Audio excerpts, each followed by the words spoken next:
Alors, je me réjouis de vous saluer, tous et chacun, et en particulier ceux qui viennent pour la première fois à la maison diocésaine, à l'Agora, pour assister à cette conférence de Brunor, dessinateur et scénariste, qui va nous entraîner donc dans une enquête sur le thème sérieux, foi et raison, mais à travers un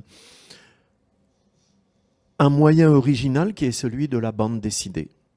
Beaucoup d'entre vous le connaissent déjà, ont pu lire ses ouvrages.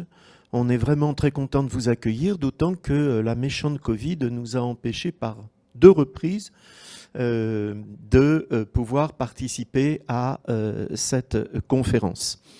À la fin donc de votre intervention, si vous le souhaitez, vous pourrez poser évidemment des questions, et à la fin de notre soirée, il y a ici, grâce à nos amis de la Procure que je remercie, des livres que Brunner pourra dédicacer et que vous pourrez vous procurer si vous ne les avez pas tous déjà.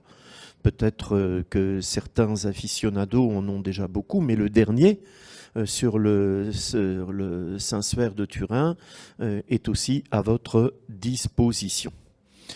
Voilà, je vous laisse la parole, et puis je vous demande, soyez gentils parce qu'on nous l'a fait remarquer, de bien porter le masque, pour les gestes barrières. Donc moi, je vais remettre tout de suite le mien.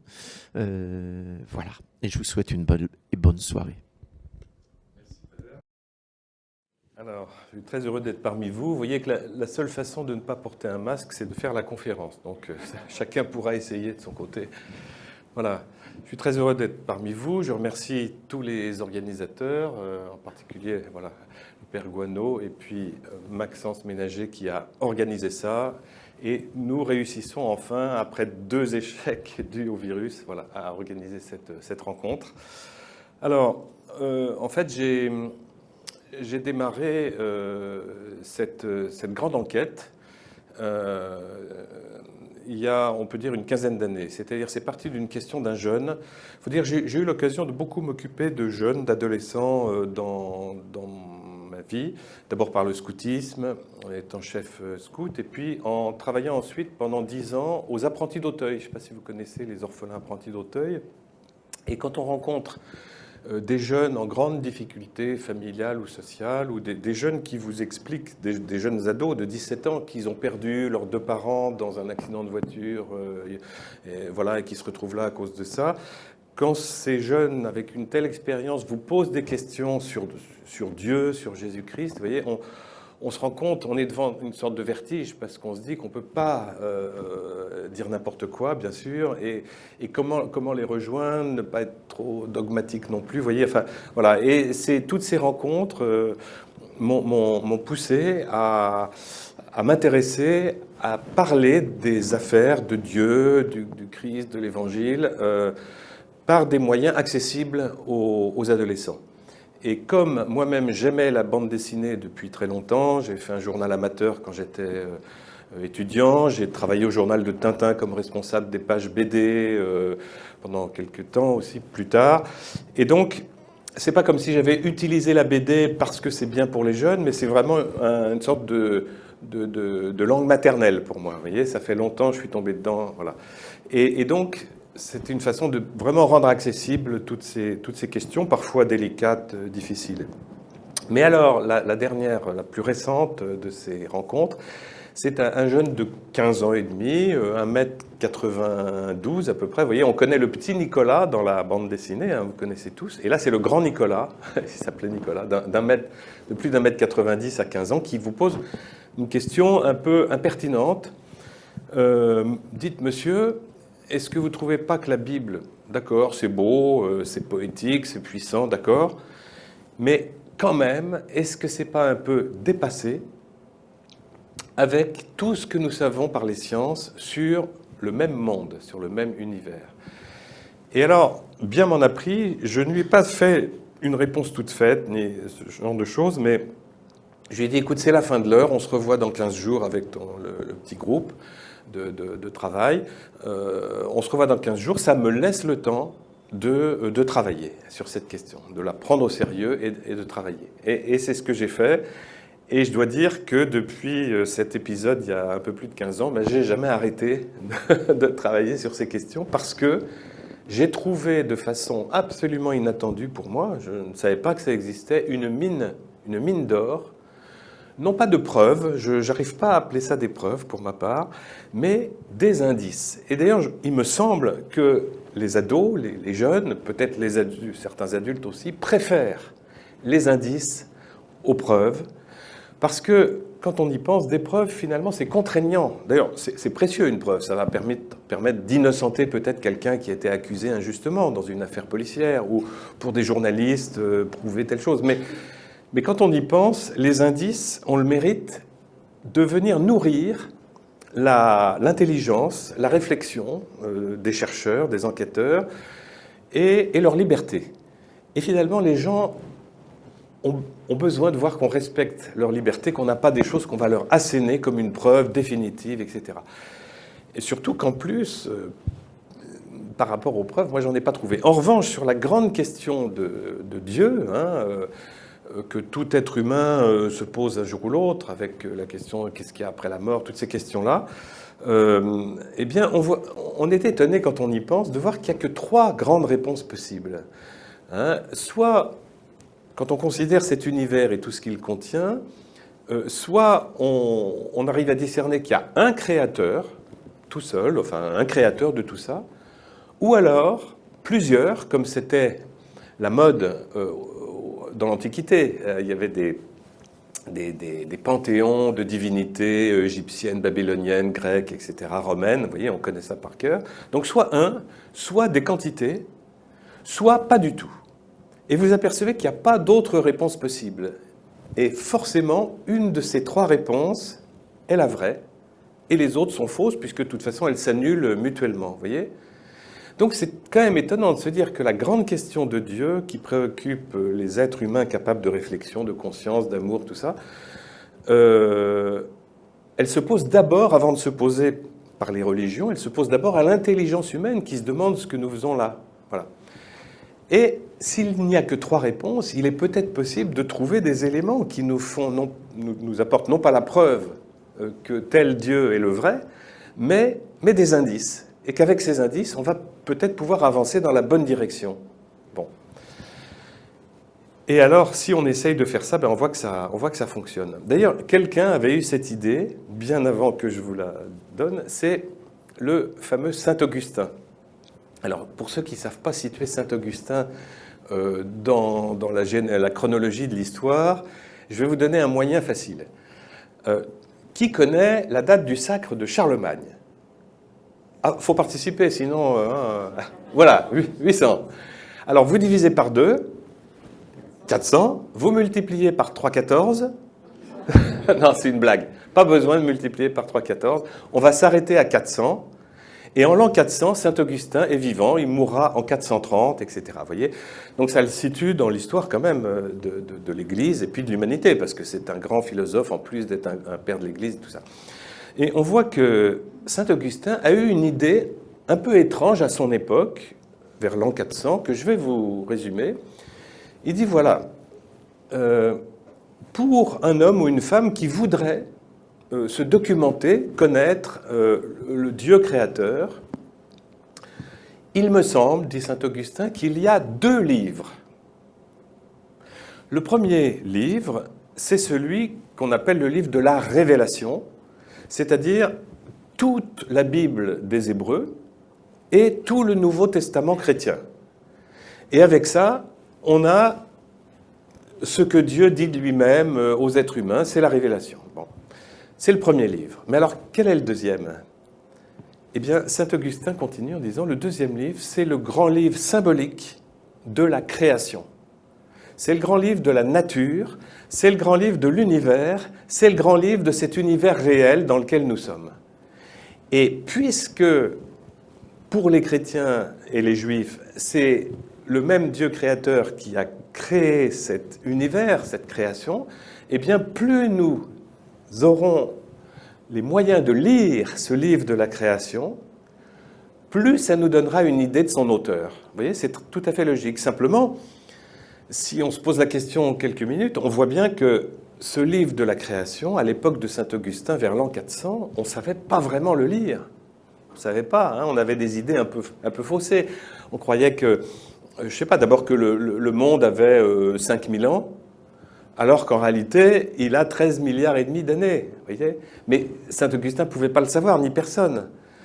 Donc on avait fait des calculs que Dieu ne demandait pas, d'ailleurs, d'additionner les âges des patriarches, etc. Et on arrivait à cette date-là qui n'est pas bonne. Vous voyez, on ne pouvait qu'interpréter, on ne savait pas encore le lire vraiment. De même qu'on n'imaginait pas qu'au-dessus de nos têtes, l'univers en dessous, l'univers était rempli d'environ plus de 100 milliards de galaxies. Vous vous rendez compte? 100 milliards de galaxies. C'est le chiffre actuel qui est même peut-être un peu sous-estimé, là. Et chaque galaxie contenant elle-même, comme notre Voie lactée, la nôtre, plus de 100 milliards de soleils, comme notre Soleil. On ne pouvait pas savoir ça. Mais maintenant, on a appris à lire, on a commencé d'apprendre à lire ce livre de la création, et on mesure beaucoup mieux. À l'époque de Saint-Augustin, on croyait que c'était une sorte de bol, d'une voûte au-dessus de nos têtes, percée de trous, qui faisait voir de la lumière. Voilà qui en fait sont les étoiles ou des galaxies, vous voyez, aujourd'hui. Bon, donc, en fait, Saint-Augustin a eu une intuition géniale, qu'avait déjà eu Saint Paul d'ailleurs, et qu'avaient déjà eu les Hébreux dans leur livre de la sagesse, de dire, plus on va s'occuper de regarder la création, plus ça va nous donner envie de louer le Créateur, de le remercier pour son œuvre magnifique, vous voyez. Mais à l'époque de Saint-Augustin, on ne pouvait encore qu'interpréter, un peu comme un enfant qui ne sait pas encore tout à fait lire, mais qui, regardant par exemple une bande dessinée de Tintin, va essayer de comprendre ce qui se passe et qui va interpréter. Alors quand Tintin est dans un avion ou un bateau, on devine qu'il fait un voyage. Mais quand il parle avec les autres personnages, là, on ne sait pas du tout ce qu'il dit. Vous voyez, il va falloir apprendre à lire. Eh bien, c'est une attitude normale de l'intelligence de procéder comme ça. Et on peut dire que Saint-Augustin a bien vu, puisque 1600 ans après lui, hein, dans nos années 20e siècle, 21e siècle, eh bien, la recherche humaine, la recherche scientifique a commencé d'apprendre à lire ce grand livre de la création. Et eh bien, certains de ces scientifiques s'émerveillent effectivement de voir là l'œuvre du Créateur, mais ils ne peuvent pas en parler dans leur métier parce que ce n'est pas le sujet. Voilà. Alors, bon, je ne veux pas vous faire trop de baratin pour commencer. On va essayer de regarder peut-être une petite vidéo, celle avec le soleil, qui va nous montrer comment je procède pour cette enquête, qui nous donne des indices, et comme j'appelle ça, des indices pensables pour penser et pour essayer de répondre à cette question. Y a-t-il un créateur, plusieurs ou pas du tout? Et s'il y en a un comme ça, qui est-ce? Voilà. À cette époque-là, il y a 3000 ans, il y avait de très grandes civilisations. Alors on les passe en revue, les Sumériens, les Égyptiens, les Babyloniens, puis les Grecs, les Perses et les Romains. Ils sont tous très intéressés par le ciel et les étoiles, et la lune et le soleil. Oh, oh, oh, oh, oh, oh, oh, à tel point qu'ils disent « C'est un dieu, ouais, c'est un dieu, oui, c'est un dieu. » Ils disent tous « Il est éternel, ouais, il est éternel. » Éternel dans le passé et dans le futur. Bref, éternel tout le temps.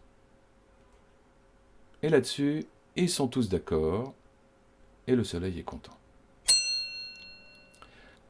Alors on aurait pu dessiner tous les peuples de la Terre, parce qu'en réalité, ils ont tous pratiquement cru ça, que le soleil était éternel, c'était un dieu. Mais on va voir qu'il peut y avoir telle ou telle exception. Voilà qu'arrive un nouveau venu, petit peuple hébreu. Alors vous voyez, il est tout jeune, il est moins armé, il est débutant à cette époque-là. Alors il s'arrête et puis il est surpris. Il leur demande « Vous faites quoi là ?» Bon. Hein? Ils répondent « Ça se voit pas ?»« Oh. Chut. Parce que là, on vénère le soleil. Hein? Oui, parce que c'est un Dieu éternel. Ouais. Oh. Bon. Oh. Hein? Bah, c'est trop fort, ça. Hein? Bah, le soleil que vous vénérez tous ensemble, là, c'est pas du tout un dieu. Bon, ce n'est qu'un...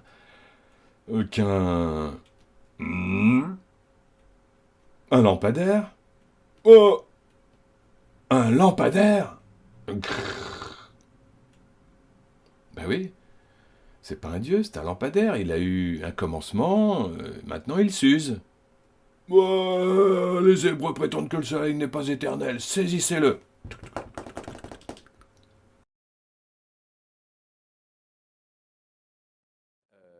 Voilà, donc c'est un petit épisode tiré de l'épisode du tome numéro 1. Donc pour préciser, il y a 12 tomes. Et pour vous donner aussi une information technique que j'ai oublié de donner, je vais vous parler comme ça pendant à peu près la première heure. Et puis après, il y aura les questions que vous voudrez. Voilà.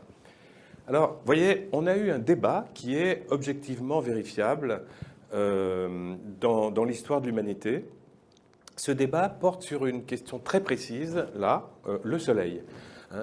La question, il y a deux questions. Enfin, a-t-il eu un commencement? Oui, non, ne sait pas. Sondage d'opinion. Aura-t-il une fin? Oui, non, ne sait pas. Et on constate que à peu près toutes les civilisations de la Terre pensent qu'il est éternel et que c'est un Dieu. Et le petit peuple hébreu qui arrive, qui vient lui-même de la Chaldée, qui vient aussi de ce genre de civilisation sacrificielle, lui change d'attitude par rapport aux autres. Donc pour une enquête, c'est très précieux. D'abord de savoir que c'est une propension naturelle chez les êtres humains de l'Antiquité de croire que des choses sont éternelles et sont divines, parce qu'ils ont divinisé à peu près, les paganismes ont divinisé tout ce qui existe, toutes les forces naturelles, le soleil, la lune, le sous-sol, les montagnes, les arbres sacrés, les rivières. Vous voyez, il fallait tout le temps offrir des offrandes, des sacrifices. Et quand je fais des rencontres avec des jeunes, même en sixième, ils savent très bien tout ça, que quand on a un dieu comme le soleil, on lui fait des offrandes, des sacrifices, et même parfois, on va jusqu'au sacrifice humain. Ce n'est pas le cas de toutes les civilisations, mais quand même beaucoup l'ont pratiqué. Or, nous savons aujourd'hui par des chercheurs que Abraham, donc qui est à l'origine du peuple hébreu, même si le peuple est vraiment reconstitué par Moïse avec la fuite en Égypte, il y a deux démarrages un peu du peuple hébreu, il y a Moïse et puis il y a Abraham, 1850 ans avant Jésus-Christ à peu près. Et que Abraham vient de la Chaldée, de la ville de Our en Chaldée, ça c'est dans la Bible, et Abraham vient de ce peuple tout à fait sacrificiel qui a l'habitude de sacrifier, de tuer les premiers-nés. Alors quand je suis dans une classe comme c'était le cas tout à l'heure, je dis levez la main ceux qui sont garçons, premiers-nés dans leur famille. Alors on était 5 ou 6 à lever la main, c'est mon cas aussi.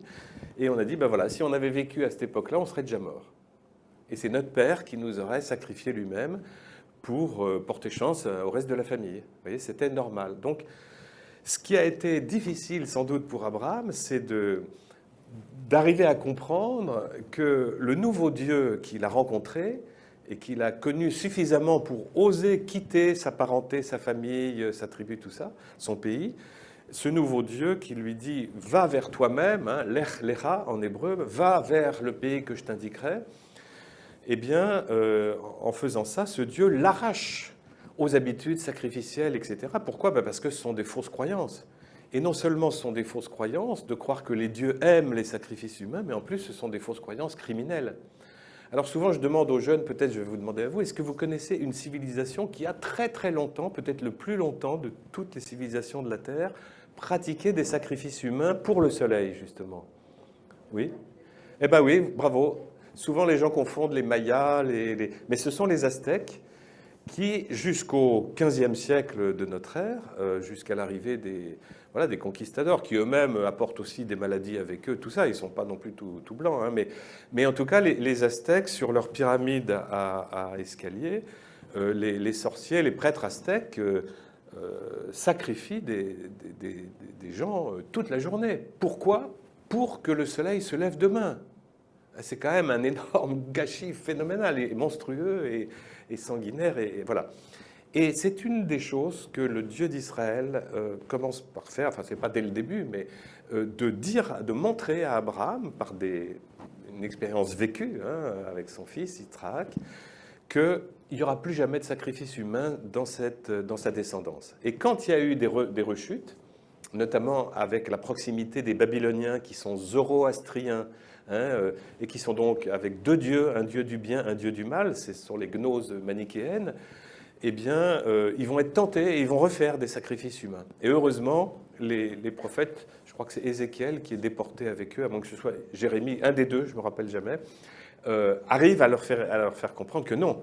Regardez, Abraham, Dieu a pourvu avec un bélier, donc les sacrifices d'animaux sont tolérés encore, mais les sacrifices humains, ça c'est impensable. Voilà. Donc c'est une grande mutation qui va se passer, un petit pas pour l'homme, un grand pas pour l'humanité. Et pendant que j'y pense, ça fait partie aussi de l'enquête de voir quels sont les progrès dans l'ordre de l'humain, dans l'ordre on va dire, de l'humanitaire ou de l'humanisation. Il est sûr que l'arrêt des sacrifices sanglants, des sacrifices humains, c'est un grand pas dans l'histoire de l'humanité. Évidemment, les chrétiens qui vont prendre le relais qui vont monter dans le bateau des Hébreux avec les mêmes représentations du monde, vont évidemment continuer d'interdire les sacrifices humains, alors que les Romains, les Grecs en font. Hein, il faut pas se leurrer. Hein, ils sont si philosophes, tout ce qu'on veut, mais n'empêche qu'ils font encore des sacrifices humains. Et tous les paganismes, beaucoup en font.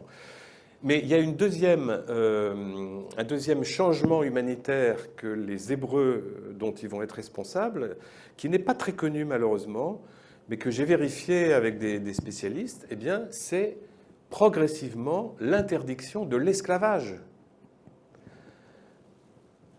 Au retour de l'exil à Babylone, on va dire vers l'an 500 et des poussières avant Jésus-Christ, les prophètes arrivent à convaincre les rois et le peuple de ne plus pratiquer l'esclavage, parce que c'est un peu comme les sacrifices humains à petit feu, c'est une sorte de sacrifice humain à perpétuité. Et on voit qu'ils sont remplacés, on le voit dans les textes, par une sorte de servage, une sorte, vous voyez, où le serf, avec la loi du Lévira, la loi du Goël, peuvent racheter leur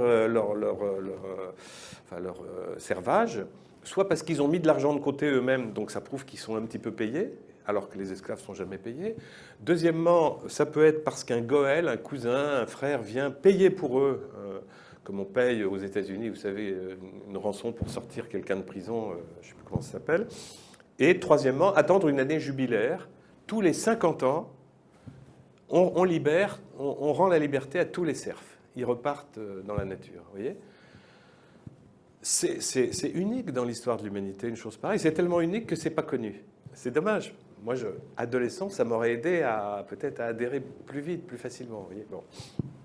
Voilà. Alors, revenons à notre débat, là, qu'on a vu. Les civilisations pensent que le soleil est un dieu éternel. Les Hébreux pensent que non, ils sont pratiquement tout seuls. Alors, je fais voter les jeunes. Alors, je ne veux pas vous faire l'affront de voter, mais qui est d'accord avec les civilisations ? Pas beaucoup. Qui est d'accord avec les Hébreux que le soleil n'est pas éternel, que c'est peut-être même un lampadaire? Eh bien là, généralement, tout le monde lève la main. Alors je leur dis, mais vous êtes tous hébreux ou quoi? Non, ils ne sont pas hébreux, simplement, ils ont eu l'information que nous avons grâce à quoi? Eh bien, grâce à la recherche scientifique. Avant l'astrophysique, pendant des centaines d'années après l'Antiquité, pendant 1000 ans, 2000 ans, il était impossible de savoir si le soleil était éternel ou pas. C'était impossible. Personne ne pouvait répondre à ce débat, savoir qui avait raison.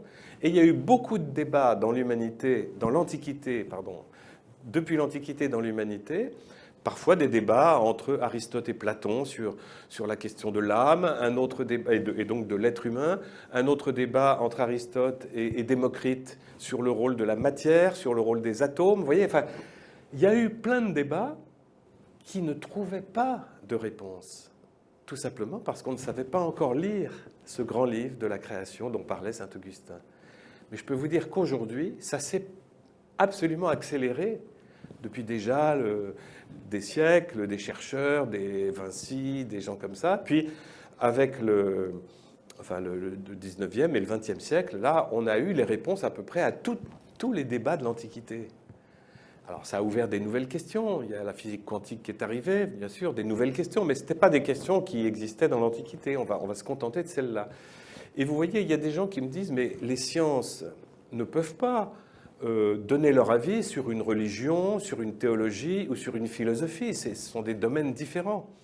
Alors je réponds, bien sûr. C'est pour ça d'ailleurs qu'il ne peut pas y avoir de preuves scientifiques sur l'existence de Dieu, puisque ce sont des domaines à part, domaine physique, domaine métaphysique.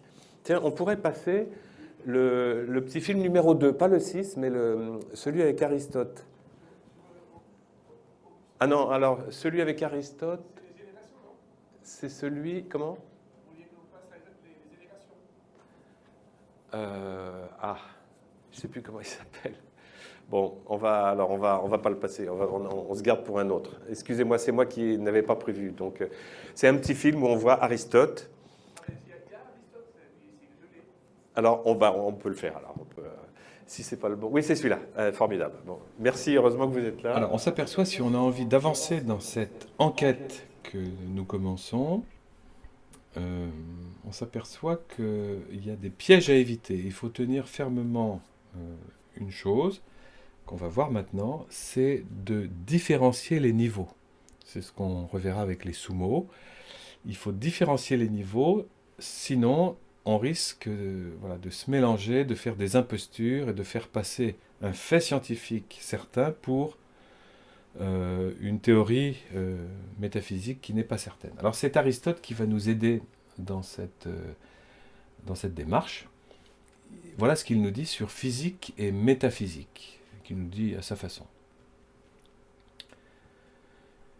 Aristote nous dit, finalement, quand j'y pense, je ne peux étudier par des expériences que les choses qui sont à portée de main.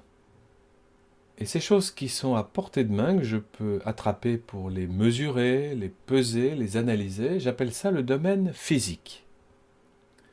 Dans ce domaine physique, je peux effectuer des expériences pour essayer de connaître les choses physiques et de les comprendre. Mais voilà, tout ce qui est hors de portée de main, tout ce qui est impossible à atteindre, comme par exemple le soleil, la lune, les étoiles, le ou les dieux. Oh, c'est trop loin, même avec des instruments. C'est au-delà de la physique, et comme je suis grec, et que au-delà se dit méta, eh ben j'appelle ce domaine métaphysique. Alors ce sont les successeurs d'Aristote qui ont fait ça. Je ne peux pas effectuer de recherche expérimentale dessus, puisque je ne peux pas les attraper pour les peser, les mesurer, les décortiquer. Et donc, il ne faudra jamais confondre ces deux domaines, le domaine étudiable et le domaine pas étudiable. Aucune science ne pourra déclarer « Dieu existe » et aucune science ne pourra déclarer « Dieu n'existe pas ». Car la question de Dieu n'est pas de la compétence des sciences. Les sciences ne sont là que pour le domaine étudiable, pas ce qui est en dehors, pas ce qui est métaphysique comme Dieu. Les sciences, donc, ne sont pas compétentes pour étudier la question « Y a-t-il un créateur, plusieurs ou pas du tout ?» Alors, petite parenthèse, comme on l'a vu depuis Aristote, on a fait de tels progrès que le soleil, la lune et les étoiles, qui étaient dans le domaine métaphysique autrefois inatteignables, eux, ont quitté le domaine métaphysique. Ils sont entrés dans notre domaine physique, mesurable, pesable, décorticable. Car les nouveaux outils de la connaissance ont permis de les rendre accessibles à l'étude. Alors la Lune, on va dessus. Le Soleil, on a l'analyse spectrale qui permet de l'étudier, de connaître son âge et tout. C'est comme si on les avait à portée de main. Mais la question, y a-t-il un créateur, plusieurs ou pas du tout? Cette question de l'intelligence restera toujours à l'étage métaphysique. C'est pour ça qu'il n'y aura jamais de preuve ou de preuve que ça existe ou que ça n'existe pas. Mais par contre, nous allons voir ensemble qu'il y a beaucoup d'indices et que ces indices nous permettent d'y voir plus clair dans ce domaine-là.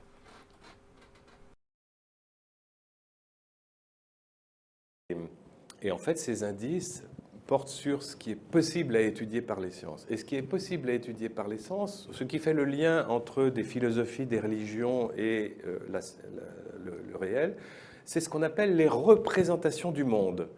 Alors, je vais souvent employer cette expression. Vous voyez, les représentations du monde, chaque philosophe, religieux, fondateur de religion dit écoutez-moi, je vais vous dire comment est le monde, comment je me le représente.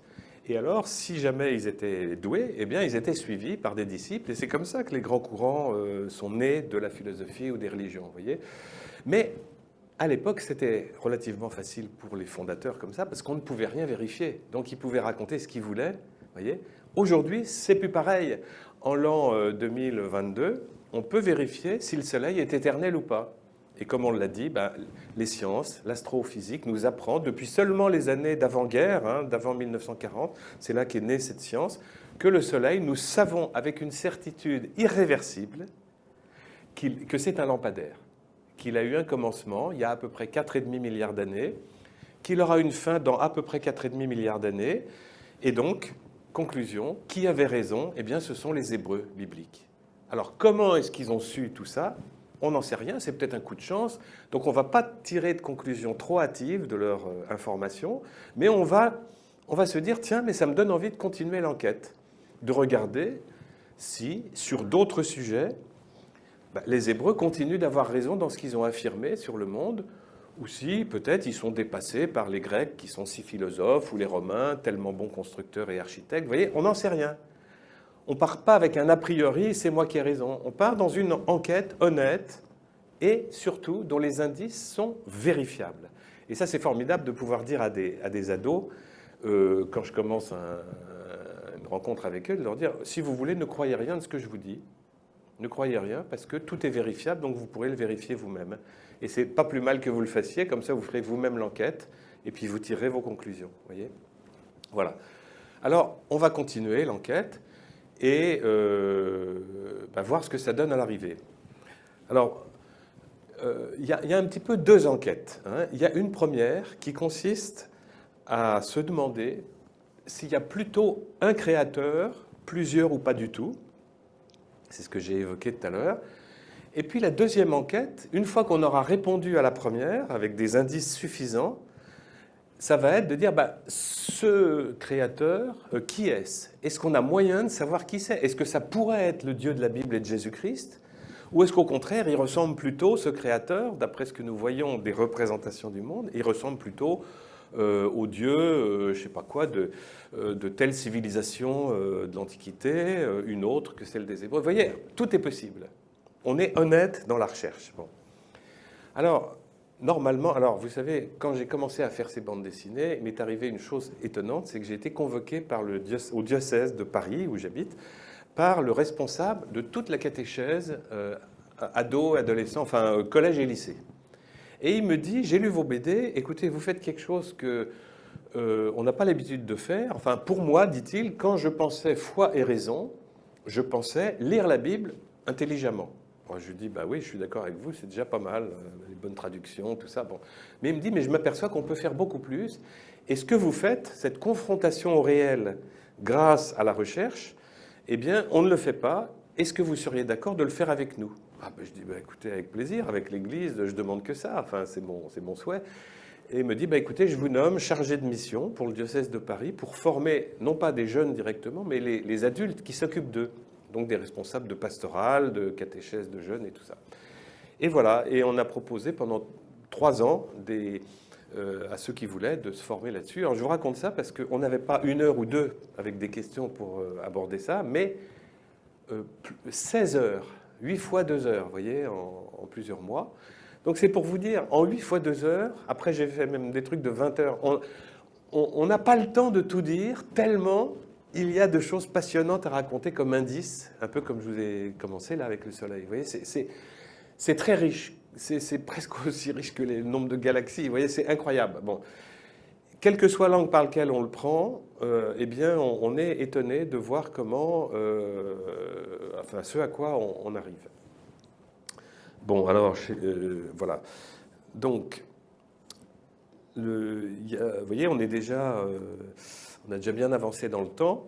J'aimerais bien vous donner un élément de réflexion qui vous servira de clé pour pas mal de choses. Je ne le raconte pas à toutes les conférences parce que c'est un peu difficile à comprendre. Hein. Vous avez vu jusqu'ici, c'était facile. Le Soleil, Aristote, c'était simple. Là, mais ça vaut le coup, je crois.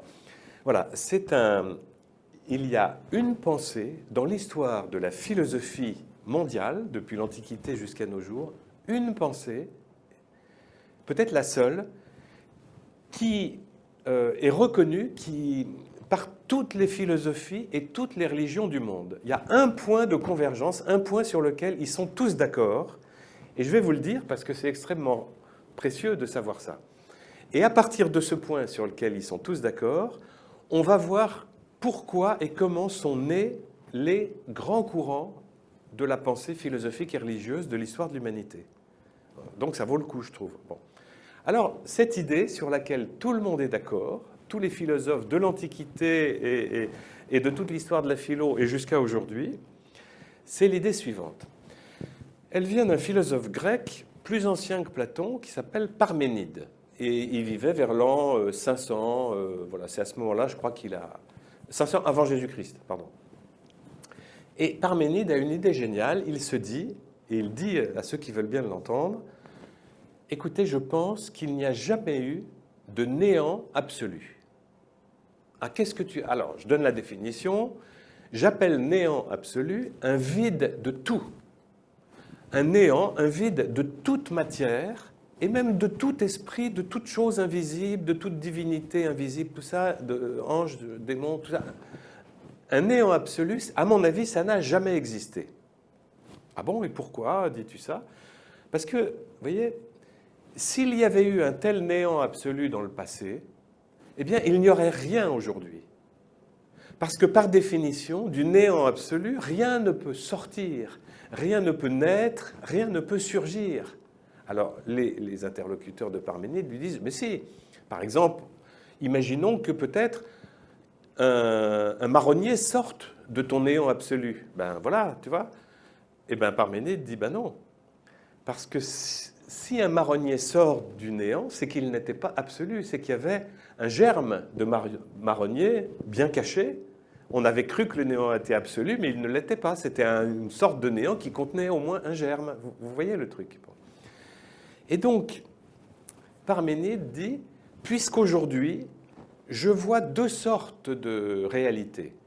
Les réalités vivantes, plantes, animaux, hommes, qui sont passagères, parce qu'elles connaissent tous la mort, l'usure, puis la mort. Mais je vois aussi des réalités qui ont l'air de durer longtemps. C'est quoi? C'est les océans, hein, qu'on a là en face de nous, ou les montagnes que vous avez aussi en face de vous. Vous avez déjà deux éléments importants pour Parménide dans cette région de France. C'est pas tous les jours que je trouve ça. Et aussi les étoiles que vous avez également. Vous voyez, vous rassemblez les trois. Alors il dit, voilà, vous voyez, tout ça, vous voyez, à mon avis, c'est évident que ça n'a pas pu surgir du néant, parce que moi, Parménide, je refuse de toute façon toute idée de Dieu. Les dieux grecs, on en a marre, ils sont bouche-trous, ils remplissent tout, moi j'en veux pas. Donc, je pense que tout ça n'a pas pu sortir du néant, donc il n'y a jamais eu de néant absolu. Et là, figurez-vous que tous les philosophes, tous les religieux de l'histoire de l'humanité sont d'accord avec lui. On va le voir après. Alors on lui dit, alors Parménide continue en disant, ce qui implique, puisqu'il n'y a jamais eu de néant absolu, qu'il y a toujours eu un être, quelque être, qui a toujours existé, puisque cet être n'a pas pu sortir du néant, puisque par définition, on ne peut pas sortir du néant, d'accord? Donc cet être qui a toujours existé et qui existera toujours. Je ne l'appelle pas Dieu parce que je n'aime pas ça, dit Parménide, je l'appelle l'être absolu. Et en fait, c'est difficile de savoir qui c'est. Mais il a forcément existé, il y a forcément un être absolu, absolu qui veut dire en latin délié de toute relation de dépendance. Un être qui ne dépend de personne, qui est éternel. Vous voyez, pour nous, ça fait penser à Dieu, hein, mais lui, non. Et alors, on lui dit, puisque tu as eu cette bonne idée sur laquelle nous sommes tous d'accord, il y a un être absolu, mais simplement, nous sommes en désaccord peut-être sur la définition de qui est cet être absolu ou quoi est cet être absolu. Qu'est-ce que c'est? Qui est cet être absolu? Alors, Parménide commence par répondre en disant, et là, les autres ne vont pas être d'accord avec lui, hein, ou certains vont le suivre, mais pas tout le monde, et il dit, cet être absolu, pour moi, c'est justement la matière à l'état construite de montagnes, d'océans, d'étoiles. C'est ça l'être absolu qui a toujours existé puisque ça n'a pas pu sortir du néant et qui existera toujours. La matière ne peut pas disparaître. Tout ça est divin, vous voyez, ça joue le rôle du divin. C'est la matière qui est l'être absolu. Et Parménide, en faisant ça, je vais mimer, vient construire de ce côté-ci l'immeuble, la colonne du matérialisme sans Dieu, donc matérialisme athée, qui est une colonne très puissante, voilà, qui existe jusqu'à nos jours avec certains ravages qu'on peut connaître. Mais bon, c'est une position philosophique, presque religieuse, connue, identifiée. À la suite de Parménide, dans son héritage, il y aura plus proche de nous, d'abord peut-être des gens comme Feuerbach, mais surtout Marx, Engels, Jean-Paul Sartre, etc. Vous connaissez ça, le matérialisme athée. Bon.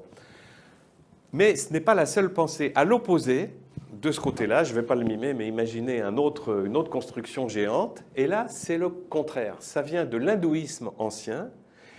Et cette grande tradition qu'on va appeler spiritualiste ou idéaliste, que le père connaît bien pour avoir étudié les rapports avec leur fils, il pourra vous en parler, eh bien, cette grande tradition idéaliste, spiritualiste, elle vient de l'hindouisme ancien, elle passe par Platon, curieusement, et tout le néoplatonisme, et elle passe par Spinoza et Descartes à leur façon, et elle aboutit justement aux grands maîtres de l'idéalisme allemand, Fichte, Schelling, Schopenhauer, Hegel.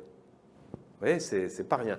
Donc ce sont deux colonnes gigantesques qui sont absolument opposées sur beaucoup de choses, en particulier sur la matière, puisque pour les uns, la matière est l'être absolu, elle a un statut divin à l'état de montagne, tout ça, et pour les autres, au contraire, la matière, c'est la pire chose du monde. Ce qui compte, c'est l'esprit. On serait tenté, les chrétiens, d'aller par là. D'ailleurs, certains chrétiens y sont allés. C'est le cas, justement, de tous ces maîtres de l'idéalisme allemand qui faisaient des études pour être pasteurs protestants et qui, finalement, ont préféré aller par là parce qu'on ne leur présentait pas, finalement, le christianisme, mais le luthérianisme, et ça les a dégoûtés. Bon. On pourrait croire qu'il n'y a que ces deux grands courants qui s'opposent, mais, en fait, heureusement, entre les deux, il y a un autre courant, ou plutôt deux courants, on va dire, qui sont assez d'accord entre eux. C'est du Aristote et les prophètes hébreux, le peuple hébreu, vous voyez, qui ont vraiment la stature de tenir tête à ces deux grands courants et qui leur disent « Mais écoutez, messieurs, la matière n'est ni l'être absolu, ni la pire chose du monde, le principe du mal. La matière, c'est de la matière, c'est la terre cultivable avec laquelle l'unique créateur, l'être absolu, le vrai être absolu, le rocher, va faire Adam. D'ailleurs, Adama veut dire la terre. Adam, c'est un peu le masculin qui veut dire, en fait, l'humanité tout entière. Hein, c'est un nom commun, Adam, à l'époque. Et donc, les Hébreux se défendent. Bon, Aristote se défend pour d'autres raisons que je n'ai peut-être pas le temps de vous expliquer, sauf s'il y a une question maintenant. Et il n'y a pas d'autres grands courants. Vous voyez, on a trouvé là les deux grands fleuves et le troisième, donc trois grands fleuves de pensée qui vont s'affronter entre eux depuis l'Antiquité jusqu'à nos jours, en affirmant chacun leur propre représentation du monde. Parce que là, on ne peut pas savoir lequel est le vrai quand on les écoute. On peut avoir une opinion, mais on ne peut pas savoir ce qui est vraiment vrai. Alors, on va écouter, on va étudier leur représentation du monde et voir si la recherche, grâce aux sciences de l'expérience, physique, chimie, biologie, biochimie, astrophysique, si ces sciences qui apprennent de l'univers ce qu'il est vraiment, qu'est-ce qu'elles disent de leur représentation du monde? Et par exemple, vous pourriez dès maintenant, vous voyez, je vous ai dit, Parménide, pour lui, c'est la matière, il est le fondateur du matérialisme athée. Bon. Est-ce que vous voyez quelque chose, grâce aux sciences, qui pourrait montrer que, en fait, maintenant, ce n'est plus possible de croire ça, c'est faux. C'est absolument faux, pour une raison précise que tout le monde peut vérifier. Alors, est-ce que quelqu'un a une idée? Sauf ceux qui ont étudié ça trop, alors laissez la place aux... Est-ce que vous voyez comment on peut réfuter, non pas la bonne idée de Parménide, qui est valable pour tout le monde, hein, la première idée que j'ai donnée, mais la deuxième, celle où il fonde le matérialisme athée. Est-ce que vous voyez, je vous rappelle, il dit que les montagnes et les océans sont éternels. Est-ce qu'on peut dire quelque chose à ça? Est-ce qu'on peut répondre quelque chose grâce au réel? Oui? Alors, il y a la dérive des continents qui montre que peut-être les océans vont parfois se réduire, comme vous dites, ou au contraire s'agrandir. C'est un élément de réponse. Vous êtes sur la bonne voie. Ça peut aider les autres. Comme on travaille, non pas en compétition, mais ensemble, on va y arriver à plusieurs. Est-ce que vous voyez quelque chose d'irréfutable qui montre que cette forme d'athéisme-là est devenue impossible grâce à la connaissance du réel? Alors, je vous aide. On a vu que le Soleil n'est pas éternel. Que savez-vous de la planète Terre? Est-ce qu'elle est éternelle ou pas? Non, elle n'est pas éternelle non plus. Elle est même un peu plus jeune que le Soleil. Elle a à peu près 4 et des poussières milliards d'années. Bon, mais alors, si la planète Terre n'est pas éternelle, est-ce que les montagnes peuvent être éternelles? Bien sûr que non. Ni les océans, ni rien qui est sur la Terre ne peut être éternel, puisque la Terre a eu un commencement. Eh bien, le matérialisme... Voyez comment les sciences de l'expérience nous donne des indices pour voir que la représentation du monde de Parménide est devenue absolument impossible. Et s'il n'y avait que cette idée pour se représenter le matérialisme, eh bien le matérialisme athée, mesdames et messieurs, est mort. Mais il a plus d'un tour dans son sac, c'est pour ça qu'il continue. Il continue sous deux formes qui d'ailleurs, et je raconte ça dans la BD numéro 5, deux formes qui sont antagonistes. Elles ne sont pas d'accord, enfin les tenants de ces deux formes ne sont pas d'accord. L'un, c'est ce qu'on appelle l'atomisme grec, et l'autre est grec également, ce sont les gens de Zénon, du Portique, les stoïciens. Ils sont d'accord sur une chose, ils disent à Parménide, tu t'es trompé Parménide, ce n'est pas la montagne, la matière à l'état construit de montagne ou d'océan qui est l'être absolu éternel, c'est la matière, mais la matière à l'état pulvérisé d'atomes. Vous voyez? Et ces petits atomes qui remplissent tout ce qui est matière, hein, ils sont maîtres du monde, les atomes, pour ces gens-là. Ces atomes, eh bien, ce sont eux, c'est ça l'être absolu. Vous voyez? C'est l'idée de Parménide, mais à l'état de pulvérisation. Vous voyez? Alors, après, ils ont un problème parce qu'ils se demandent comment ces atomes, qui ont l'air d'être de la matière, qui n'ont pas l'air vivants, ont pu être responsables d'êtres vivants comme les plantes, les animaux et les hommes. Alors, il y a les atomistes et les stoïciens qui ne sont pas d'accord là-dessus. Certes, les uns disent les atomes, en fait, sont vivants. Ils ont caché en eux le côté vivant, et ils le sortent quand ils ont envie. Vous voyez, ce qui fait que, d'après un disciple de cette pensée, par exemple Diderot, plus proche de nous, hein, Diderot, pour Diderot, une statue de marbre d'une Vénus, par exemple, pourrait un jour devenir vivante. Et il l'a dit, il l'a écrit. Pourquoi? Parce que la matière contient en elle, grâce aux atomes, de la vie cachée, qui un jour ou l'autre peut sortir, et c'est ce qui se passe dans les plantes, les animaux, les hommes. Et ils expliquent de la même façon pourquoi un jour, un autre saut qualitatif qui est la pensée, comment un animal supérieur, l'être humain, peut-il avoir de la pensée s'il n'y a pas de la pensée déjà quelque part?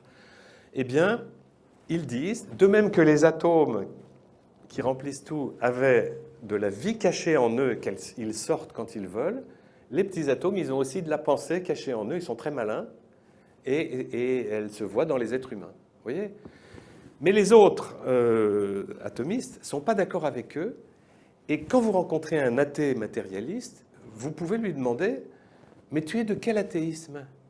Parce qu'un peu comme on dit « Tu es catholique, protestant, orthodoxe, toi tu es de quel athéisme ?»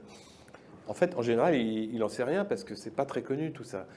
Mais si jamais il dit, bah, il connaît bien, il dit, moi je suis atomiste à la façon de Diderot ou d'Alembert, eh bien, en fait, vous pouvez lui trouver un autre athée qui, lui, sera plus stoïcien et ils vont pouvoir s'enguirlander pendant des heures. Vous voyez, parce qu'ils ne sont pas d'accord. Parce que les autres pensent que les atomes sont vraiment inertes et n'ont ni vie ni pensée entre eux, cachés, ni vie ni pensée cachée, et que c'est vraiment miraculeux que ces atomes arrivent à faire des êtres vivants, puisqu'il n'y a aucun Dieu dans le ciel qui s'occupe de tout ça, ni rien. Vous voyez ? C'est intéressant de comprendre ça. Bon, en même temps, il y a un autre point qui permet de montrer que ça ne tient plus debout, ce système, ces systèmes matérialistes. Par exemple, on découvre avec Platon. Donc lui, Platon, il n'est pas dans ce système matérialiste, il est dans le système hindouiste, idéaliste, spiritualiste. Et il pense que les êtres humains sont des émanations d'un Dieu qui s'appelle l'un, parce qu'il est seul au début, puis une émanation, c'est quelque chose qui sort de ce Dieu. Le terme technique, c'est émanation, et ça se comprend très bien avec un feu de joie. Le feu de joie que vous faites avec les scouts ou des jeunes, un feu de joie, il va émaner de lui de la chaleur et de la lumière. Ça sort du feu sans qu'il le veuille. Vous voyez, ça émane sans qu'il le veuille. Alors, le Dieu de Platon, il émane de lui un deuxième Dieu qui va beaucoup compliquer la vie des pères de l'Église parce que ce deuxième Dieu, Platon l'appelle Logos et il l'appelle aussi Fils de Dieu et Dieu second. Intermédiaire entre Dieu et les hommes, il l'appelle. Vous voyez, ça va beaucoup compliquer la vie parce que ce n'est pas une trinité. Ça, ce sont vraiment deux dieux déjà qui sont là. Donc, c'est un polythéisme. Et il y en a un troisième qui va sortir que Platon appelle l'âme du monde, qui pourrait rappeler notre Saint-Esprit, vous voyez, mais qui a peut-être pas mal influencé, on ne sait pas. Mais il y a déjà trois dieux. Et le quatrième niveau, ce sont des êtres humains spirituels qui sortent, qui émanent de ces dieux. Et ce sont des êtres humains spirituels qui n'ont ni corps ni matière, puisqu'ils sont spirituels, un peu comme des anges ou des fantômes ou des purs esprits, des éons, comme on disait autrefois.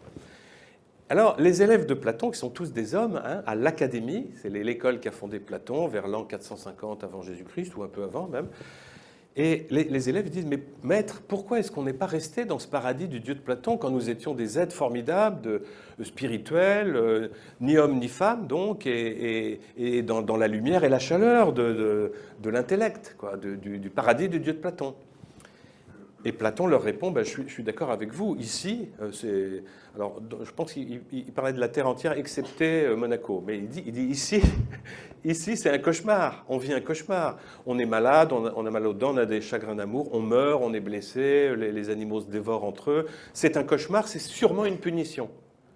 Donc Platon explique sa représentation du monde, il dit, je pense que nous étions des hommes spirituels comme les autres, et qui, à cause d'une ou plusieurs fautes, avons été chassés de ce paradis du Dieu de Platon. Nous avons fait une chute très longue qui nous a fait oublier notre nature divine. C'est l'enseignement platonicien dans le Timée, chapitre 90, par là. Et nous sommes tombés sur cette terre, mais le pire, c'est que nous sommes tombés dans la matière. Et la matière, vous vous rappelez, pour les idéalistes, c'est la pire chose. Platon nous dit la matière, donc c'est soit une illusion, dans certains cas pour des hindouistes, soit c'est carrément le principe du mal. Bon. Et c'est pour ça qu'il y a des femmes, parce que, dit Platon, alors les élèves lui disent, mais pourquoi il y a aussi des femmes, puisque finalement des bébés ne sont pas nouveaux, parce que dans le système de Platon, on tombe une fois si on a été puni, chassé de ce paradis de Platon, et on espère à notre mort retourner là-haut, mais si on s'est trop attaché à la matière, on est trop lourd, on retombe. Vous voyez, donc les bébés sont jamais quelque chose de neuf, comme nous le constatons. C'est jamais neuf un bébé chez Platon, c'est une vieille âme qui n'a pas réussi à retourner se fondre comme une poupée de sel dans l'océan qui est le même que celui de l'hindouisme ou de l'orphisme. Voilà, l'orphisme. Et c'est d'ailleurs, Platon n'a pas étudié tout ça lui-même, il a repris des thèses orphiques sans même les analyser ni les critiquer, ce qu'a très bien démontré donc Claude Tresmontant, qui était un grand philosophe des sciences, professeur à la Sorbonne, entre les années, je crois, 60 et 90. Voilà. Et c'est grâce à lui que j'ai pu faire tout ce travail en découvrant ses livres. Bon. Alors, Platon dit, ceux qui sont tombés dans un corps de femme, excusez-moi, mais franchement, ils l'ont cherché, cela. Parce qu'il y a une certaine justice pour Platon. Donc, si vous tombez dans un corps masculin, à la limite, c'est que vous avez fait une faute pas trop grave. Voyez. Mais si vous tombez dans un corps féminin, avec tout ce que ça implique, d'abord des maternités nombreuses, fatigantes, qui déforment, plus la vaisselle, le ménage, le repassage et les courses, vous voyez, tout ça, c'est que certainement, ça a été mérité quelque part. Voyez.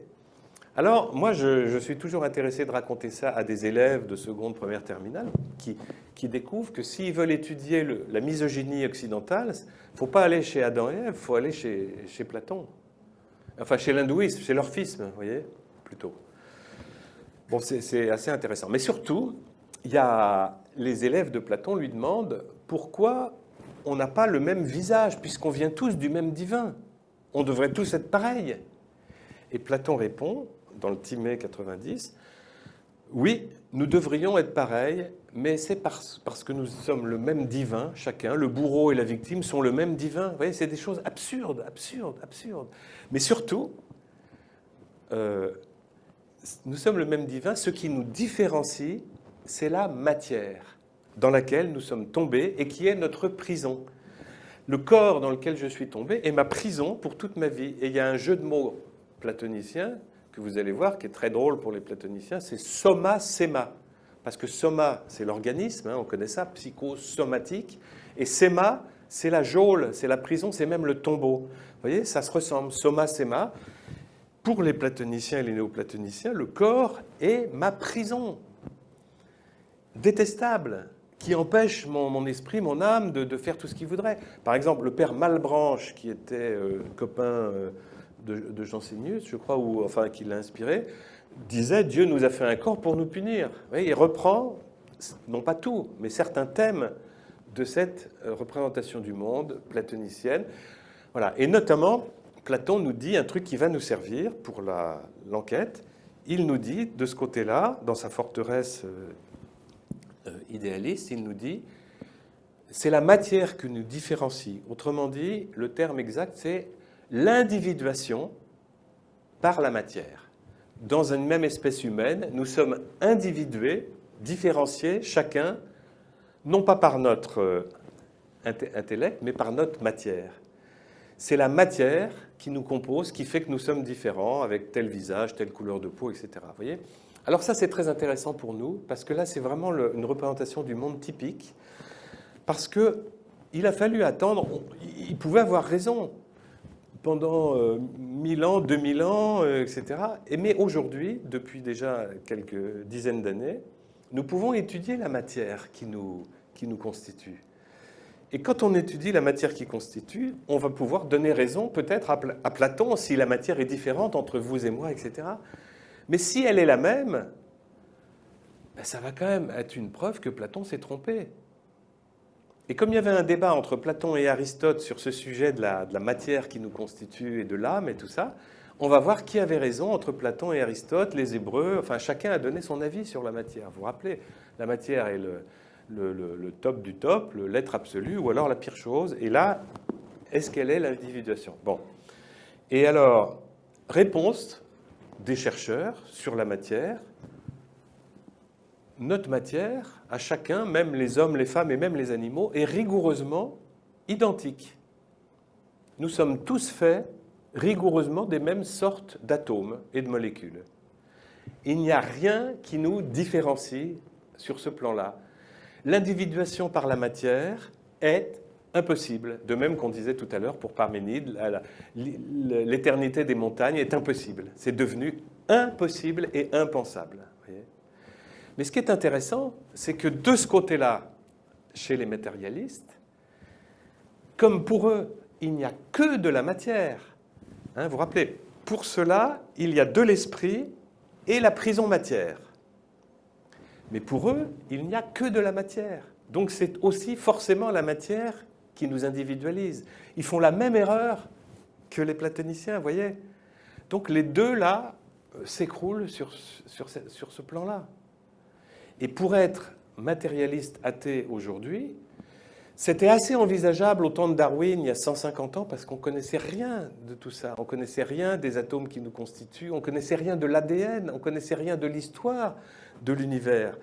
Et donc c'était possible de croire au hasard, de croire que le hasard, c'est-à-dire sans aucune intelligence, arrive à faire des êtres vivants de plus en plus sophistiqués, avec un cerveau qui peut penser, qui peut prier, qui peut s'adresser à Dieu, etc. Vous voyez ?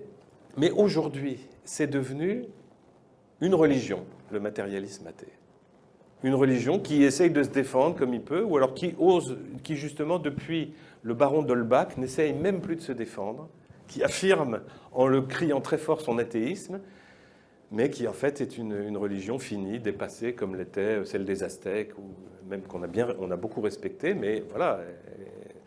Vous voyez, voilà, je vous ai brossé un petit tableau un peu rapide. Je regrette que ce soit si rapide parce qu'il y a des tonnes de choses à dire. Ça va dépendre de vos questions un peu maintenant. Et même si vous n'en avez pas, de toute façon, j'ai des tas de choses à continuer. Mais vous voyez, ça pose un peu les éléments. Et voilà, on constate que dans cette compétition, dans cette course où on pourrait donner des points, quand quelqu'un a raison, comme tout à l'heure les Hébreux sur le soleil, on lui donne 1 point. Quand il a tort, on lui met 0. Et c'est comme un concours des Jeux Olympiques ou comme l'agrégation ou le concours, je ne sais pas. Vous voyez, un jugement honnête et on regarde à la fin qui a le mieux compris le monde. Bien sûr, ça ne va pas nous dire que pour autant quel est le Dieu, puisqu'on a vu avec Aristote que ce qu'il y a après la mort ou ce qu'il y a dans le ciel inaccessible comme le ou les dieux, ça appartient au monde métaphysique que les sciences ne peuvent pas aborder directement. Mais nous pouvons aborder ces questions par le biais, in obliquo, comme on disait au temps de saint Thomas d'Aquin, in obliquo, en biais, nous pouvons aborder ça et voir que parmi les grands courants de la philo, il y en a que certains qui se sont effondrés. Voilà. Grâce à quoi ? Grâce au réel, grâce à la recherche des sciences expérimentales qui, en soi, n'ont pas d'intérêt pour eux-mêmes, mais qui nous révèlent le réel et qui nous permettent de faire ce dont rêvait saint Augustin, apprendre à lire ce livre du réel. Voilà. Formidable. Bon.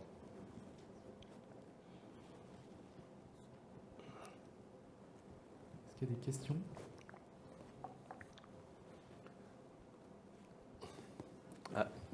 Ah ben il y en a une là-bas déjà.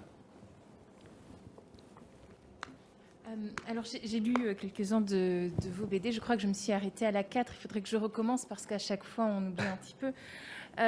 J'aime beaucoup le système des indices. Et, alors, dans ceux que j'ai lus de vos BD, j'ai l'impression que vous montrez des indices qui montrent qu'il y a un Dieu tout-puissant qui existe. Et moi, je me demandais si... Mais alors, peut-être qu'il faudrait que je finisse de lire vos BD. Mais si vous voyez des indices qui montreraient que ce Dieu n'est pas seulement tout-puissant, mais qu'il est un Dieu personnel, c'est-à-dire qu'il est là pour chacun et qui désire chacun de nous. Est-ce qu'il y a des indices qui montrent finalement que Dieu est catholique ? Alors, pas mal, c'est très audacieux votre recherche. Écoutez, cherchez-les, on se donne rendez-vous dans quelques temps. Non, en réalité, comme je vous l'ai dit, d'ailleurs les catholiques, les chrétiens même en général, les chrétiens n'ont rien ajouté à la représentation du monde des Hébreux. Ce sont les gens de l'Antiquité qui ont fait tout le boulot, on pourrait dire. Après, ce sont des reprises, ce sont des adaptations, des compléments, des constructions. On augmente la construction même si le bas s'effondre, vous voyez. Et donc, et les catholiques, et les protestants, et les orthodoxes, et les uniates, etc., enfin tout ce qu'on veut, ont essayé de... Disons, ils ont apporté des compléments, mais ce sont des compléments qui n'ont pas, en général, de projection dans les représentations du monde. Vous voyez, tout a été dit, et les chrétiens ont adopté la barque des Hébreux, même pour l'esclavage, par exemple, dont je parlais tout à l'heure, puisque quand un Romain ou un Grec païen décidait, grâce à Paul ou à Saint-Pierre, Saint-Paul, de devenir chrétien, il était préparé, Et le jour de son baptême, l'évêque, ou les prêtres venaient le baptiser. Il faisait baptiser toute sa famille, hein, c'était le pater familias, toute sa famille. Et ses esclaves, il les libérait sur le champ. Non pas par bonté d'âme, mais parce qu'il savait, à cette époque-là, qu'il entrait par le baptême dans l'alliance du Dieu d'Israël, et que pour le Dieu d'Israël, il n'y a pas d'esclaves. Il ne peut pas y en avoir. Il a un trop grand... Il nous apprend... Voilà. Et c'est comme ça, d'ailleurs, qu'un ancien esclave affranchi, dans les années 300, est devenu pape. Calixte Ier, j'ai oublié la date exacte, je l'ai mis dans une des BD, est un esclave affranchi au moment du baptême de son maître, et il a fait son chemin, et il est devenu pape. Vous vous rendez compte? Voilà. C'est intéressant. Alors après, il y aura des rechutes dans le monde chrétien. Hein. Au temps de Napoléon, on va remettre de l'esclavage, enfin dans différents peuples aussi. Bon, ça n'a pas été facile, et c'est pas fini d'ailleurs avec l'esclavage. Bon. Alors, sur le christianisme lui-même, disons que les 5 premiers tomes des albums parlent de ce que je viens de vous dire, voilà, en gros. C'est-à-dire la confrontation au réel des grands courants de la pensée philosophique et religieuse. Et on fait le point, et on voit qu'à l'arrivée, alors là je vous passe les 16 heures d'étape, hein, mais à l'arrivée, les Hébreux sont toujours en tête, comme on vient de le voir là, parce qu'ils ont dit que l'univers n'était pas éternel, lui-même, il a eu un début, il aura une fin. Or, c'est ce qu'on vient de découvrir avec le Big Bang. Vous savez que quand le Big Bang a été découvert en 1964, un peu par erreur, et annoncé en 1965, les scientifiques de la communauté scientifique donc internationale, qui étaient tous en majorité athées, peut-être pas tous, mais en grande majorité athées, étaient furieux de cette découverte du Big Bang. Pourquoi? Parce que ça ressemblait beaucoup trop à la narration de la Genèse biblique. Le monde avait un commencement, alors qu'eux, ils auraient mieux aimé le monde matérialiste athée, qui est éternel, comme disait Parménide ou les atomistes grecs, vous voyez, ou alors un monde, voilà, de chute, enfin des idéalistes, en tout cas surtout matérialistes athées, vous voyez. Et donc, les chrétiens auraient pu s'emparer de ça, de même que les juifs, les hébreux, mais ils n'ont pas pensé parce que l'agression était trop forte, et puis avec Darwin, c'était une agression considérable. Mais s'ils avaient eu le temps de prendre un peu leur marque, les chrétiens et les juifs pouvaient constater qu'ils étaient préparés par les Écritures, par la révélation, Bible et Nouveau Testament, à découvrir le réel tel qu'il est.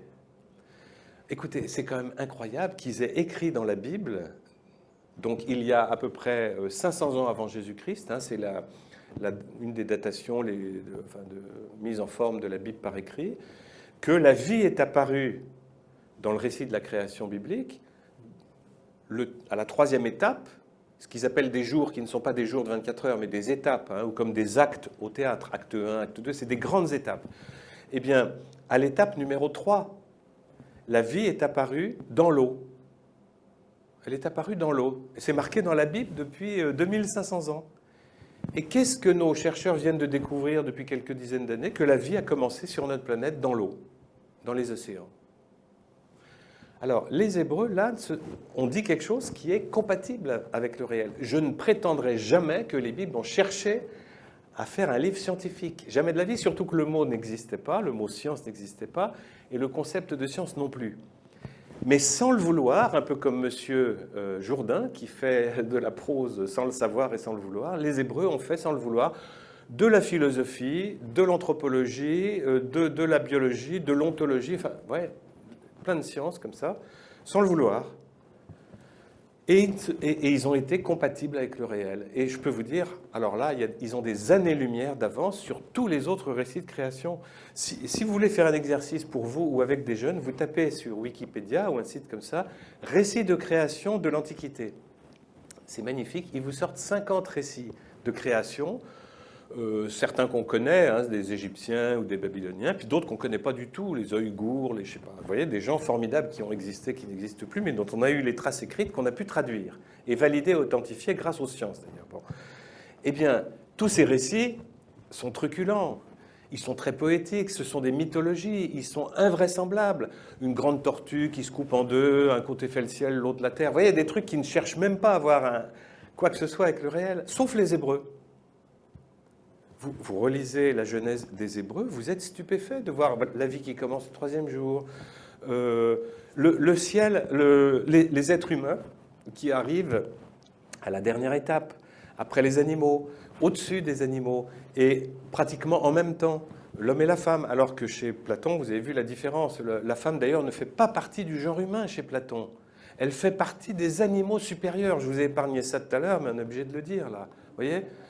C'est intéressant de voir comment cet homme, qui est considéré à juste titre comme certainement le philosophe le plus génial de tous les temps, je crois, les amis philosophes le disent tous, au-dessus d'Aristote même, eh bien, sur certains sujets, sur les représentations du monde comme ça, il s'est carrément trompé. Et il faut le reconnaître, il faut avoir l'honnêteté de le dire et de vérifier dans les textes, vous voyez ? Enfin, sur les femmes, enfin, à moi, je crois qu'il s'est trompé, mais je me trompe peut-être. Bon. Voilà. Alors, vous voyez, bref, il y a un autre truc étonnant dans la Genèse, c'est... D'ailleurs, on s'est moqué. Au temps de Saint-Augustin, vous vous rappelez la date, vers 400, il y avait un philosophe néoplatonicien, justement, qui s'appelait Proclus. Et Proclus, il écrivait, on a des lettres aux évêques, en leur disant, mais, Monseigneur, pourquoi est-ce que vous gardez la Bible des Hébreux? C'est un tissu d'idiotie. Ah bon, et pourquoi? Ben, regardez, et puis leur Dieu est totalement impuissant. Regardez le Dieu des Hébreux tel que les Hébreux le racontent eux-mêmes. Il lui faut un temps fou pour créer ce monde, plusieurs jours, plusieurs étapes. Mais un Dieu digne de ce nom, il fait ça, il y a tout. Vous voyez ? Il y a eu toujours, dans l'histoire de l'humanité, cette tentation infantile de projeter sur Dieu nos fantasmes d'enfance, de toute puissance de nos parents et des choses comme ça. Vous voyez ? Ça a toujours existé dans toutes les religions. Et bien là, c'est ce que fait Proclus. Et il dit, vous voyez, ce Dieu est impuissant, non seulement il lui faut un temps fou, mais regardez le 7e jour. Qu'est-ce qui se passe? Il doit se reposer. Il dit, vous vous rendez compte? Un Dieu qui doit se reposer, mais aucune civilisation n'a eu une idée pareille. C'est vraiment un apprenti sorcier, c'est un nul. Il doit se reposer, il est fatigué. Vous voyez? Moi, je serais vous, pour l'Église, pour le catholicisme, je ne garderais pas ce Dieu. Nous dit Proclus, un des pires adversaires, avec tout le néoplatonisme, toutes les gnoses, comme dit Tertullien, qui vivait un peu en même temps que saint Irénée de Lyon, qui vient d'être proclamé docteur de l'Église. Tertullien et saint Irénée disaient « Je m'afflige de ce que Platon soit devenu le pourvoyeur de toutes les gnoses, de toutes les erreurs, de toutes les hérésies. » quoi. C'est vrai, Arius, c'est du platonisme, etc. Enfin bon. Alors pour répondre quand même à votre question aussi, mais je reviendrai à la Genèse, dans la deuxième partie des indispensables, des gens m'ont dit d'accord, mais tu t'arrêtes, un peu comme vous, tu t'arrêtes aux Hébreux, mais les chrétiens, ils ont quand même apporté des trucs, la Trinité, l'incarnation, la virginité de Marie, plein de trucs, la résurrection, tout ça. Et est-ce que tu ne peux pas l'étudier pareil? Et au début, je disais non, parce que les sciences ne peuvent pas juger. On ne va pas prendre un microscope pour voir s'il y a quelqu'un dans une hostie consacrée. Vous comprenez bien, c'est insensé, c'est même hérétique. Bon. Donc les sciences ne peuvent pas accéder à ça. Je l'ai dit dès le début avec Aristote. Alors ce que j'ai pu faire, c'est prendre un angle qui n'est pas les sciences expérimentales, mais les sciences historiques. Pour peu que ce soit des sciences un peu molles, un peu moins. Et quoi faire? Eh bien, regardez comment, petit à petit, K1, KA, avec des hérésies, des oppositions, les différents dogmes de l'Église ont été construits par les conciles et l'opposition des hérétiques, etc. Et là, c'est ça que je raconte, c'est l'histoire de cette pensée chrétienne, par quel chemin elle est passée pour arriver où elle en est aujourd'hui. Voilà. Et ça, c'est très intéressant parce que quand on voit le parcours, on comprend mieux ce que ça contient. Vous voyez ? Donc ça, c'est un autre aspect. Et je l'ai fait sous un angle que j'espère un peu ludique, que des adolescents peuvent lire. Et aussi pour rendre hommage, n'oublions pas ça, est-ce que quelqu'un parmi vous a entendu parler du pape Martin Ier? Je crois que je suis dans une assemblée de chrétiens. On ne connaît pas ça. Même des chrétiens engagés qui s'occupent de la formation. Et moi, je n'avais jamais entendu parler. Eh bien, Martin Ier est un pape qui vivait en 648 et qui a été vraiment assassiné par un empereur qui s'appelait Constant II, dans ces années-là, 650, parce que l'empereur, qui était un empereur d'Orient, Constant II, avait une certaine idée en théologie, en christologie, en définition de qui est Jésus, qui était en désaccord avec le concile que le pape avait réuni. En fait, l'empereur avait décidé, avait fait placarder dans tout son empire une interdiction. Interdiction de parler de telles questions théologiques. Vous vous rendez compte ?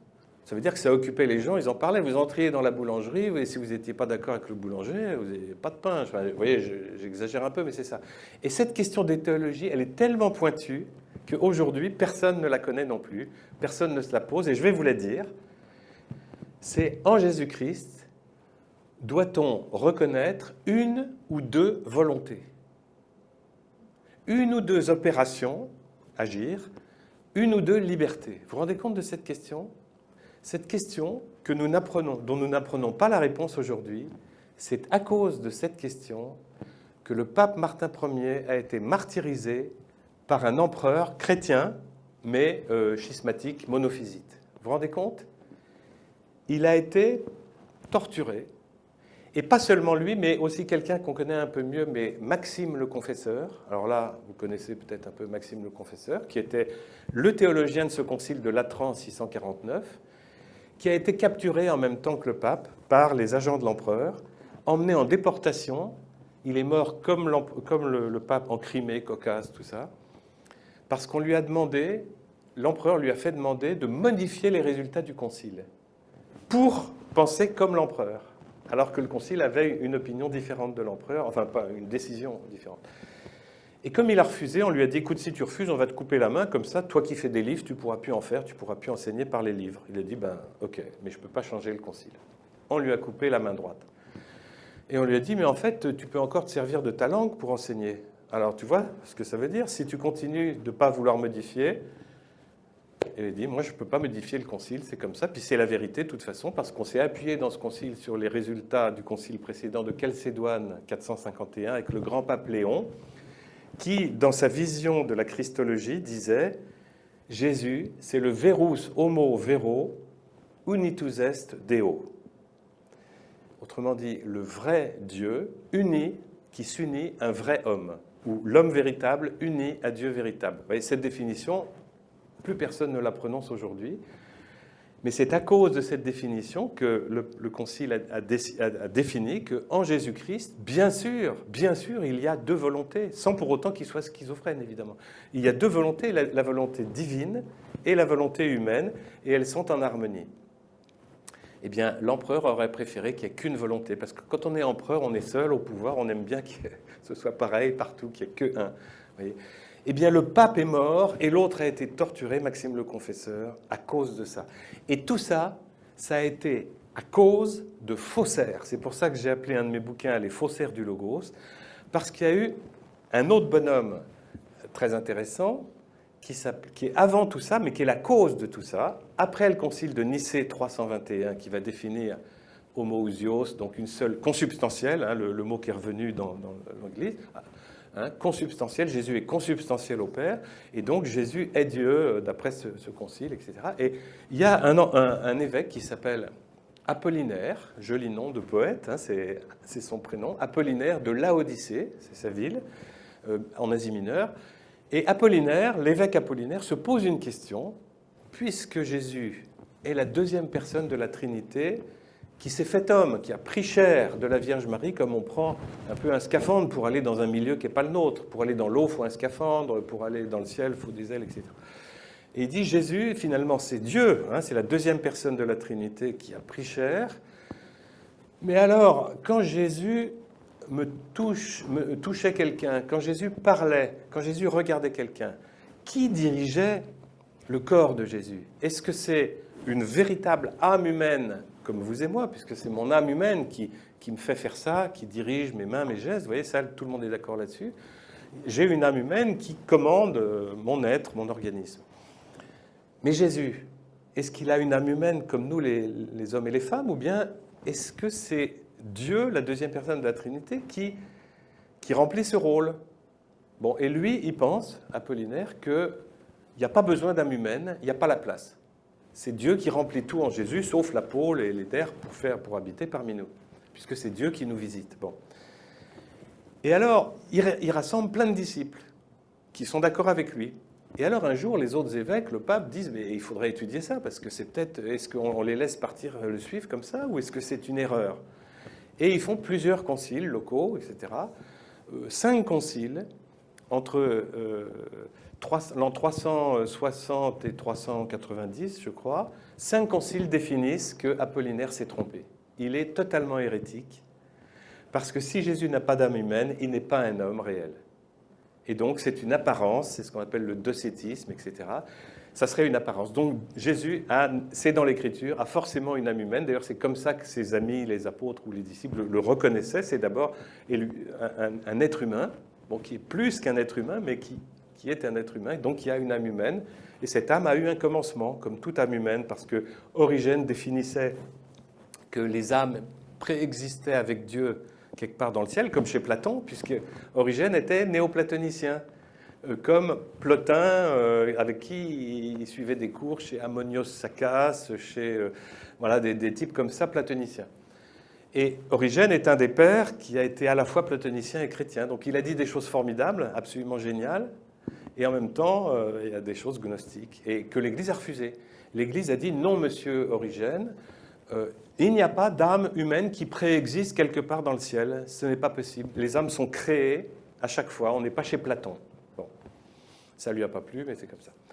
Alors, quand Apollinaire, avec ses idées, condamné par 5 conciles, même 6, est mort en 390, ses disciples se sont dit on ne va pas en rester là. Les gens n'ont pas dû comprendre. C'est un génie. D'ailleurs, ça conforme au concile de Nicée, etc. Il faut qu'on trouve une solution. Et ils décident de recopier des manuscrits de la pensée de leur maître hérétique et d'inventer quasiment comme presque une sorte de monachisme ou d'imprimerie, 1000 ans avant l'imprimerie. Ils recopient des manuscrits de leur maître Apollinaire avec ces idées que Jésus, voilà, il a juste un peu d'humanité, il est surtout Dieu, etc. Et au moment de signer les manuscrits, ceux qui ont copié disent « mais si on signe Apollinaire, tout le monde sait qu'il est hérétique. Donc personne ne va lire nos manuscrits, personne ne va les acheter. On vient de perdre notre temps. » Alors il y a un petit malin, je ne sais pas qui c'est, qui dit les gars, bien sûr, on va pas signer Apollinaire, on n'est pas fous. Mais qu'est-ce qu'on va signer? Eh bien c'est simple, si on veut que les gens nous croient, on va imiter les signatures de grands théologiens déjà morts. Athanase le Grand, le pape Félix, le pape Jules, Grégoire le Thaumaturge, ils le font. Ils mettent des fausses signatures et ils diffusent les faux. Ce sont des faussaires. Cette histoire est vraie. Ce n'est pas une invention pour une bande dessinée. Elle n'est connue que des spécialistes, des historiens de cette époque ou de certains exégètes théologiens. Vous voyez, c'est incroyable. Donc quand j'ai découvert tout ça, c'était formidable comme angle pour parler du parcours de la théologie, parce que là, dans ce parcours, il y a eu des gens qui ont mis des crocs en jambes, qui ont mis... Voilà. Là, vous savez tout sur la série des indispensables. Et pour finir, je viens d'en faire un, le tome 12, sur revenir à des choses plus faciles, parce que je me suis rendu compte que ça, ce n'était pas toujours évident, bien que ce soit quand même lisible sous cet angle-là, hein, assez facilement, et toutes les dates sont vérifiables, tout est vrai. Le dernier que j'ai fait, c'est sur le linceul de Turin, parce qu'il est vraiment dans le thème de la science qui vient étudier un objet pour voir si c'est une fausse relique, comme il y en a eu quelques-unes, ou une vraie, voilà, tout simplement. Alors, il y a cette étude. Bon, je ne sais pas si ça répond un peu largement à votre question. Est-ce que vous voulez... Oui, vous aviez une question par là, je crois, oui.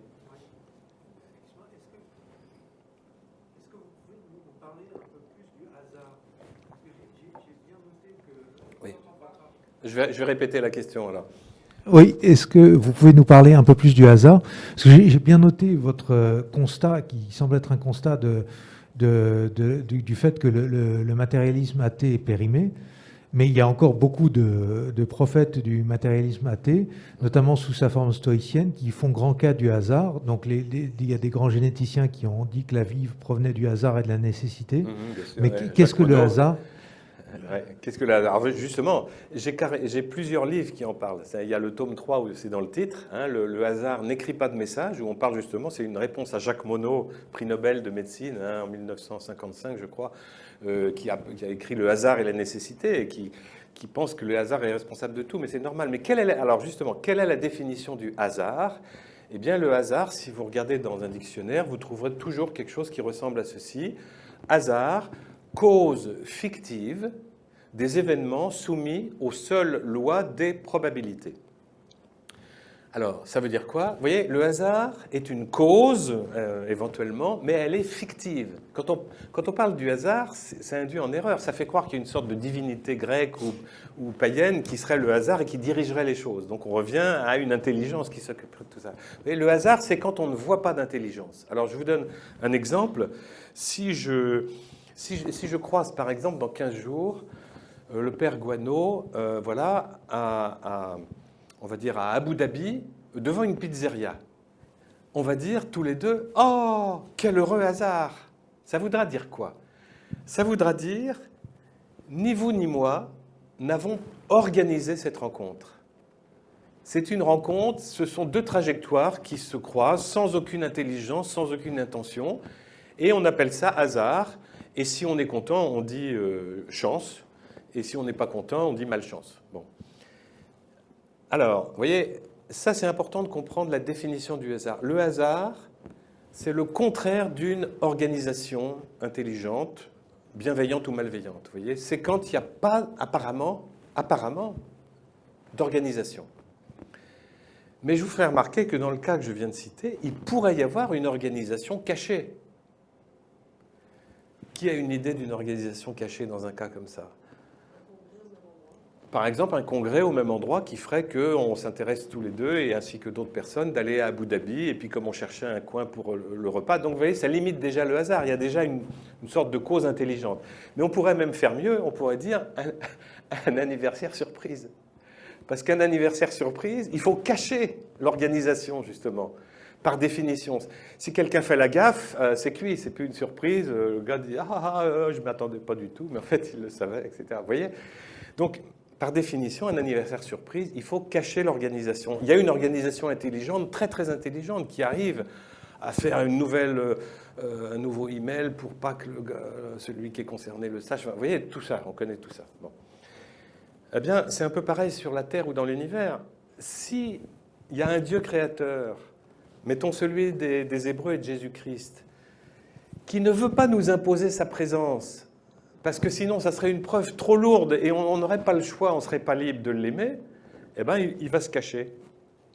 Pas pour nous faire peur, pas pour nous ennuyer, mais pour nous laisser libres, voyez.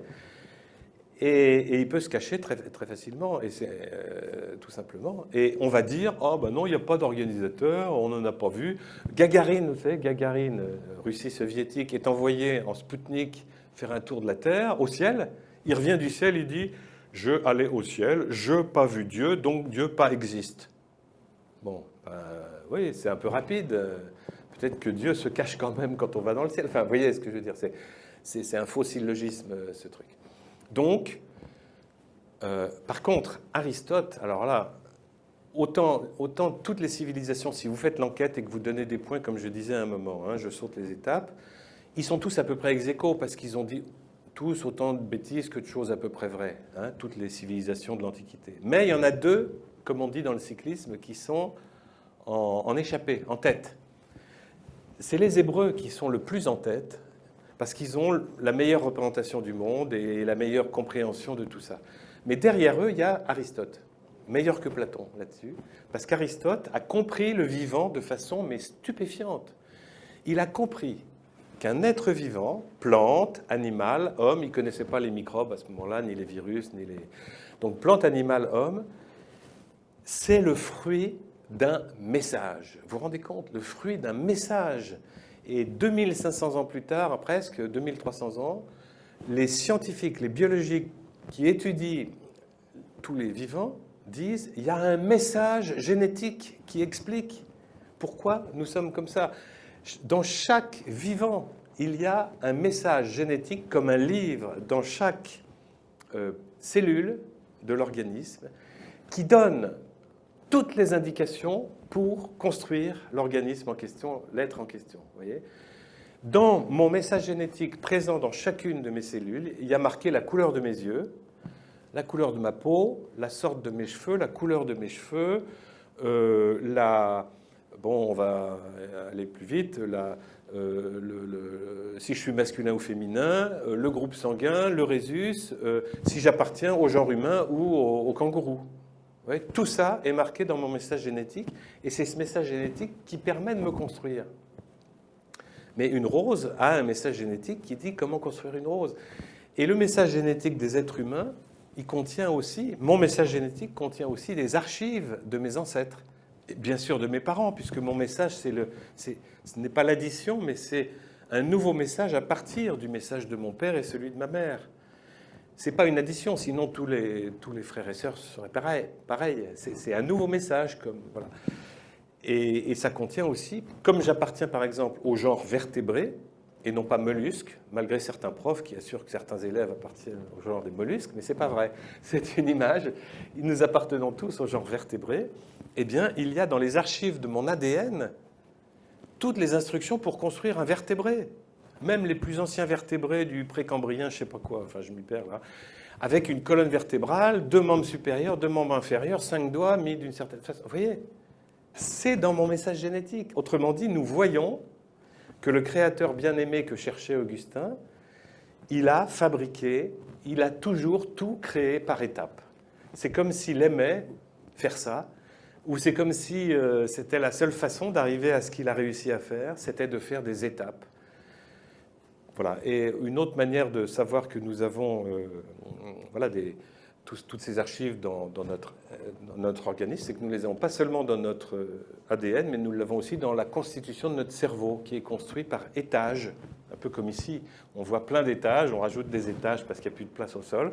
Et bien, dans notre cerveau, les nouveaux étages ne remplacent pas les précédents. Et c'est pour ça que nous avons des très antiques programmations animales, on dirait instincts animaux dans notre constitution, qui font qu'on nous sommes tentés de rendre la violence pour la violence. C'est des vieux systèmes animaux très archaïques, mais qui sont inscrits. Vous voyez ?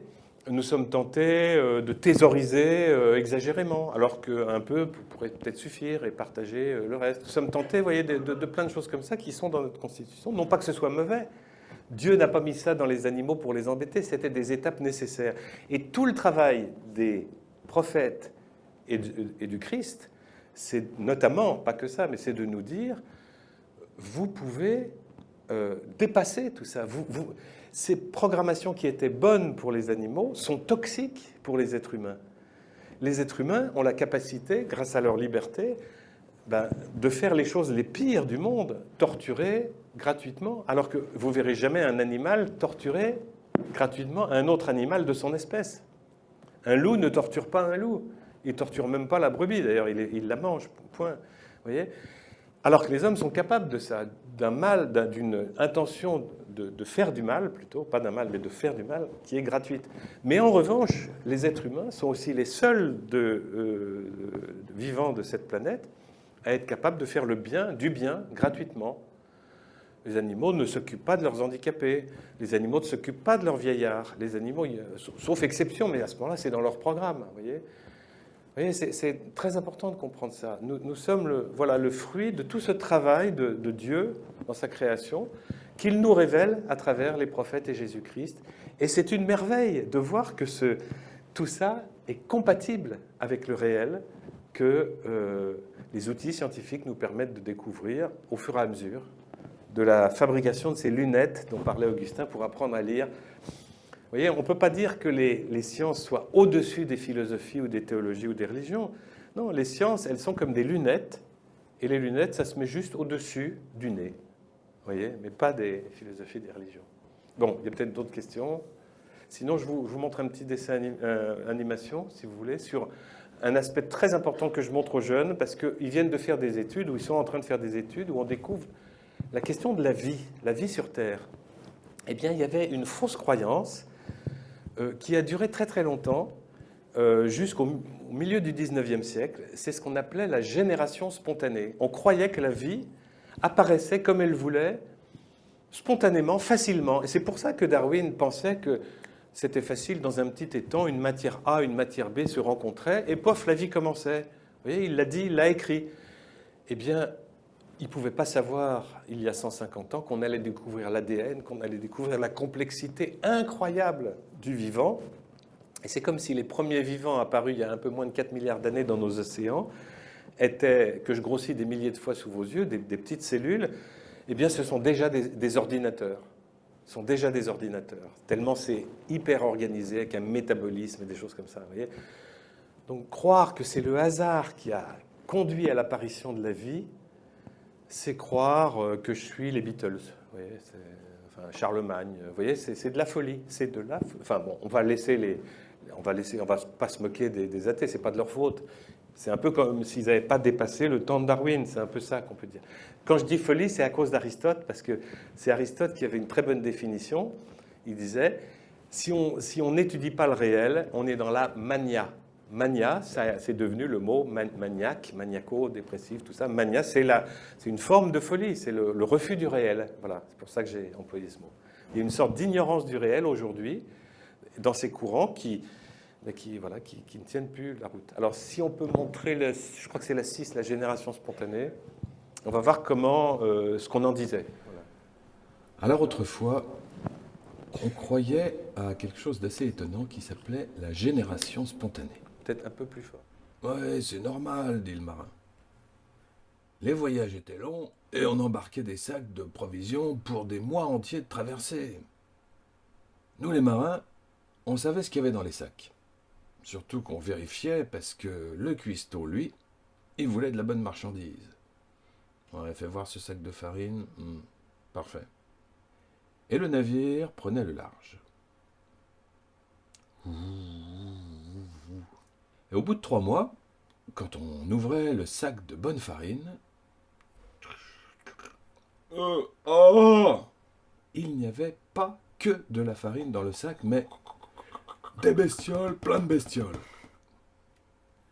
Alors, le capitaine réunissait l'équipage et le médecin du bord, qui était savant, expliquait.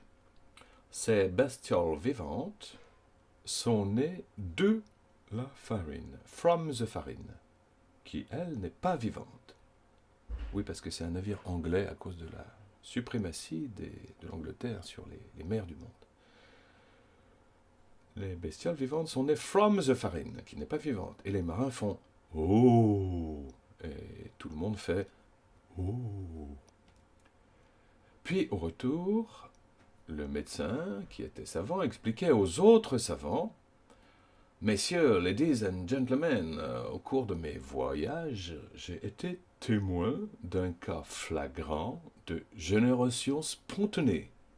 La vie naît spontanément from the matière inanimée. » Et tous les savants font « Oh !» Cette observation confirme parfaitement la thèse de vitalisme citée par M. Diderot,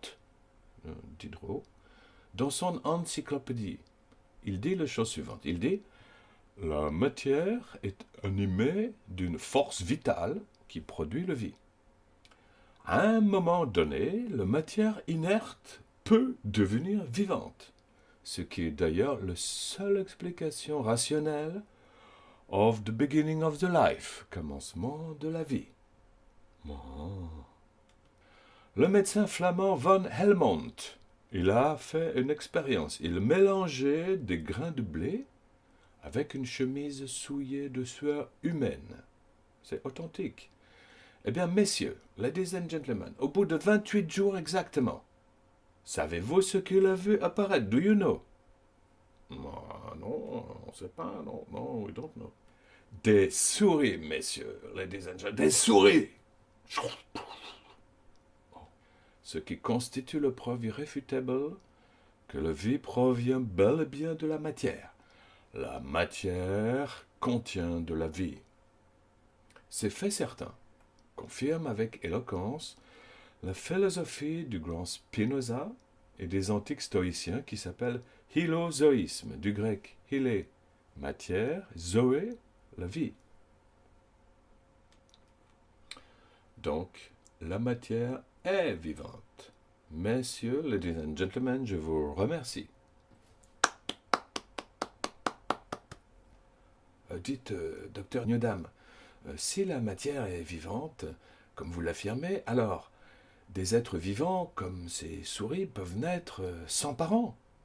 Ah, c'est ce que Van Helmont a constaté, yes. Pour les philosophes grecs, vous savez, la vie est une propriété de la matière. Elle est éternelle et apparaît spontanément chaque fois que les conditions sont propices. Oui, mais professeur, vous croyez que c'est possible, cette histoire de souris, je sais pas, on dirait de la magie. Avez-vous réussi vous-même à reproduire cette expérience? Oh, je n'ai pas le temps, laissez-moi, poussez-vous. En réalité, personne n'a jamais réussi à reproduire cette expérience, entre guillemets, du professeur Van Helmont, car elle est en fait tout à fait impossible. C'est soit une erreur, soit un tour de prestidigitation destiné à faire confirmer par la science une croyance du chercheur. On va y croire longtemps, jusqu'à ce que Louis Pasteur réussisse en 1861 à démontrer l'erreur totale de cette théorie fondée sur une préférence philosophique. Pasteur dit que c'est vraiment la fin de la génération spontanée. Un mois plus tard, Tom raconte à son amie Marine son enquête. Mais bien sûr, Tom, la vie ne peut être transmise que par des vivants. On sait tous ça maintenant. Si des bestioles apparaissent dans des sacs de farine au cours d'une traversée au bout de 3 mois, c'est qu'en fait, il y avait des œufs de ces petites bestioles qui étaient cachés dans le sac sans qu'on les voie. Ben oui, Marine, depuis Pasteur, cette question est définitivement dans le tiroir des connaissances. Mais ça n'a pas empêché Darwin de déclarer que la vie avait pu naître dans un petit étang chaud. Il était convaincu que les sciences n'allaient pas tarder à trouver la passerelle entre la matière inerte et le vivant. Seulement voilà, au lieu de trouver une passerelle, les progrès ont plutôt mesuré un abîme de plus en plus grand entre la matière inerte et le vivant. Et actuellement, on ne comprend toujours pas comment la vie a commencé. Darwin avait écrit ça, que la vie pouvait apparaître, dans une lettre adressée en 1871 à son ami botaniste Joseph Hooker. Darwin lui écrit « La vie est apparue dans un petit étang chaud dans lequel il y avait un riche bouillon, soupe, de produits chimiques organiques à partir desquels s'est formé le premier organisme primitif à la suite d'une longue période d'incubation durant les temps géologiques. » On voit donc qu'en fait, 10 ans après la réfutation par Pasteur de cette fausse croyance de la génération spontanée, 1861, Pasteur réfute cette fausse croyance qui traîne depuis l'Antiquité, et 10 ans plus tard, en 71, en fait, Darwin y croit toujours. Alors, peut-être qu'il ne lisait pas le français, alors peut-être qu'il autrefois, n'était pas au courant, mais vous voyez, il se donne des millions d'années pour que la vie quelque chose d'assez étonnant émerge qui comme s'appelait ça. la En fait, génération on va spontanée. étudier quelles sont les conditions pour que la vie Ouais, puisse c'est apparaître normal, quelque part dit le sur marin. Terre ou Mars ou n'importe où. Les voyages étaient longs et on embarquait. Vous voyez, c'est intéressant cette histoire parce qu'on a retrouvé des choses qu'on a évoquées au début, des croyances. Voilà, les illozoïstes, en fait, ce sont les stoïciens. La vie est là. Bon. Et on voit comment, avant que les sciences ne fassent suffisamment de progrès, ce sont souvent des courants de pensée qui dirigeaient la façon de représenter le monde. Voilà, il a fallu attendre quand même le milieu du 19e pour que Pasteur démontre qu'une génération spontanée, c'est impossible. Voilà. Et encore, il ignorait que 100 ans après sa démonstration, eh bien, on découvrirait l'ADN en 1954 avec la photo de l'ADN. C'est d'ailleurs une femme. Alors, d'ailleurs, pour répondre à Platon, c'est une femme qui a fait la photo de la double hélice de l'ADN en 1954. Et les deux qui ont eu le prix Nobel, Crick et Watson, en fait, lui ont emprunté sa photo et en fait, ils l'ont gardée. Et c'est eux qui l'ont annoncé. Donc, vous voyez, c'est un peu les agents du platonisme misogyne qui sont passés par là. Et j'ai pu savoir ça avant de finir ma BD. J'ai pu insérer. Elle s'appelle Rosalind Franklin. Maintenant, on parle d'elle dans les sites. Mais et comme elle est morte avant la remise du prix Nobel, elle n'a jamais pu être reconnue et avoir le prix qu'elle méritait, plus que les deux hommes. Voilà. Bon, je ne sais pas si vous avez quelques questions qui restent. Il y aurait des tonnes de choses à dire, bien sûr, là-dessus encore. Et aussi, comment les prophètes hébreux ont-ils pu réussir à avoir des représentations du monde aussi justes? Il y en a une qui est facile à retenir, qui est très étonnante, c'est que dans la Bible, vous verrez que dans la Genèse, le Soleil et la Lune sont créés à quelle étape? Vous vous souvenez?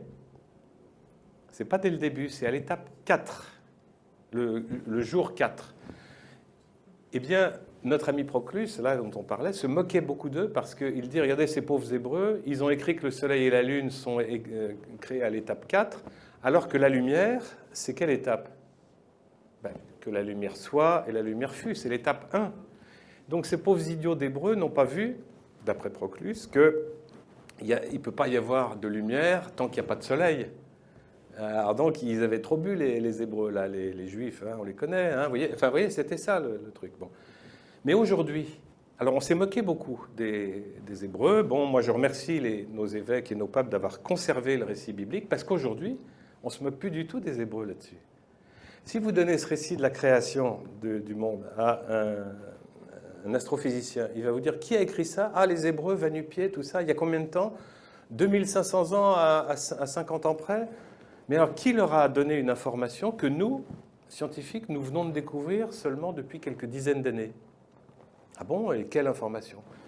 Eh bien, nous venons de découvrir il y a quelques dizaines d'années, et c'est dans la Bible, que la lumière est apparue dans l'univers bien avant notre Soleil. Ah bon? Et comment vous savez ça? Parce que nous savons que le Big Bang, c'est une explosion, enfin ça ressemble, c'est une inflation d'énergie, de chaleur et de lumière. Alors au début, on ne la voit pas, pour différentes raisons, mais assez vite, on voit cette lumière, elle est partout, elle est en liberté, et elle existe bien avant qu'il y ait un seul soleil dans notre univers. Vous voyez, la matière va se constituer progressivement avec E égale MC2, bien connu, mais surtout, les astrophysiciens d'aujourd'hui et n'importe quel lecteur de revues scientifiques sait que le Big Bang date d'il y a presque 14 milliards d'années, et notre Soleil n'a que 4,5 milliards d'années. Et que le Big Bang, c'est de la lumière, ou plutôt 380 000 ans après le Big Bang pour être précis, constitution des premiers atomes qui n'existaient pas avant, qui ne sont donc pas éternels non plus, malgré ce que voudraient les atomistes. Enfin, vous voyez, tout se recoupe, quelle que soit l'angle par où on arrive. Et les Hébreux, qui n'ont pas cherché à faire des sciences, ont osé écrire un truc comme ça, que la lumière existait avant le Soleil. Et j'imagine un Ézéchiel ou un Jérémie qui dicte à un scribe, et le scribe lui dit, dis donc, t'es sûr que je mets le soleil jour 4 et la lumière jour 1 parce que c'est pas très logique. Moi, j'ai ma réputation de scribe quand même. Et le prophète lui dit, si, vas-y. Et comme ce prophète a été validé plein de fois, parce les prophètes, ils étaient vérifiés, sinon on n'allait pas croire le premier qui allait dire « Dieu m'a parlé ». Vous doutez bien.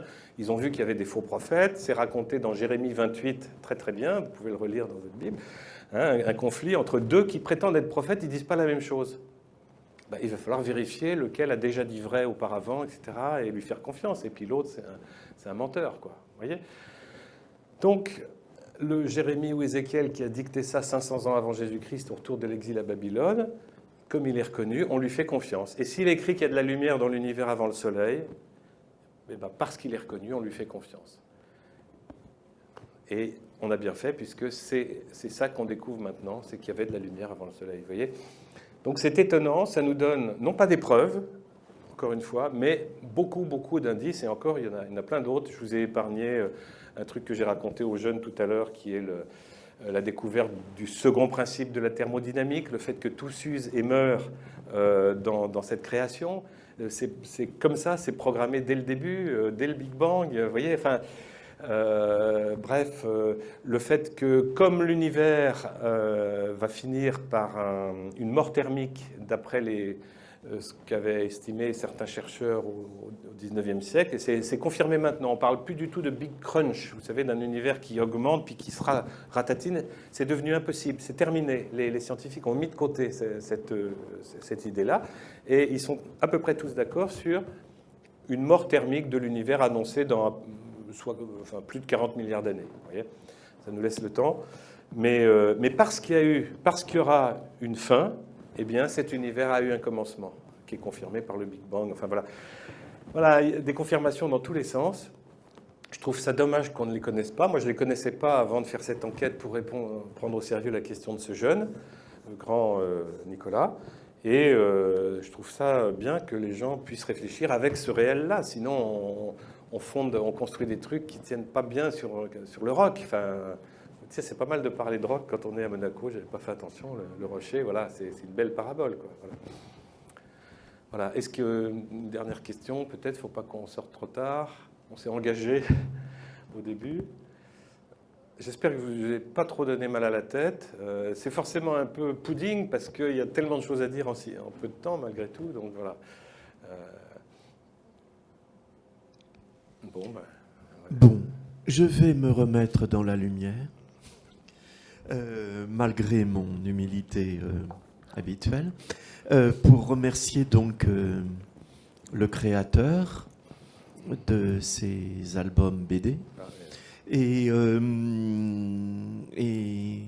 aussi vous dire que si vous avez été surpris par la conférence qui se voulait donc scientifique mais aussi un peu ludique, alors nous vous proposons, je le dis aussi pour ceux qui n'ont pas l'habitude de venir ici et de suivre notre programme, que vous avez là à votre disposition la saison 2021-2022. On prépare la prochaine avec frénésie.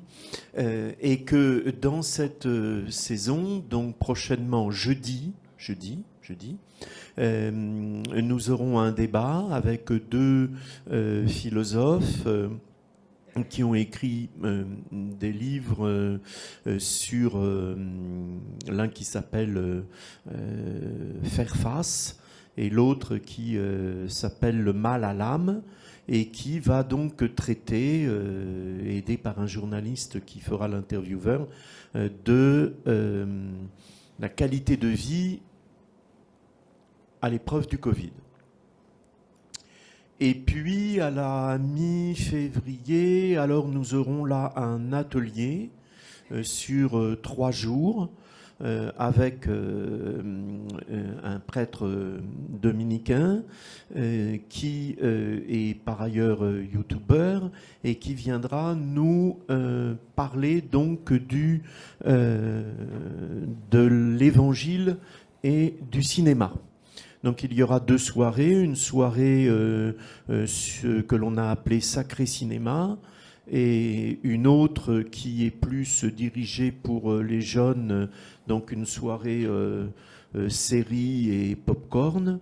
Et puis tout le samedi après-midi, il y a donc un atelier de 10 à 16 heures sur la réflexion religieuse en lien avec le cinéma. Donc ça, c'est du 24 au 27 février. Voilà, je vous rappelle que si vous n'aviez pas tout compris ou que si vous passiez devant la procure demain à Nice entre 14 et 16 heures, c'est cela ? Eh bien, vous pouvez de nouveau entendre par une conférence les explications de Brunor, faire dédicacer les livres qui sont à votre disposition, je vous le rappelle, grâce à nos amis de la Procure qui sont avec nous ce soir et aussi souvent qu'ils voudront bien revenir nous apporter leur aide. Donc vous avez là la possibilité de acheter et de compléter votre collection et de faire dédicacer par Brunor ces ouvrages. Je vous remercie, je vous souhaite un bon retour et puis je vous dis donc, je l'espère, à jeudi prochain, dans 2 jours, pour ce débat sur quelle qualité de vie voulons-nous quand tout d'un coup une épidémie nous rejoint et que l'on doit choisir ou pas choisir entre une priorité donc matérielle, la vie d'ici-bas, et une qualité de vie qui ne peut pas se réduire à une simple vie matérielle. Voilà, à bientôt, merci d'être venu. Merci.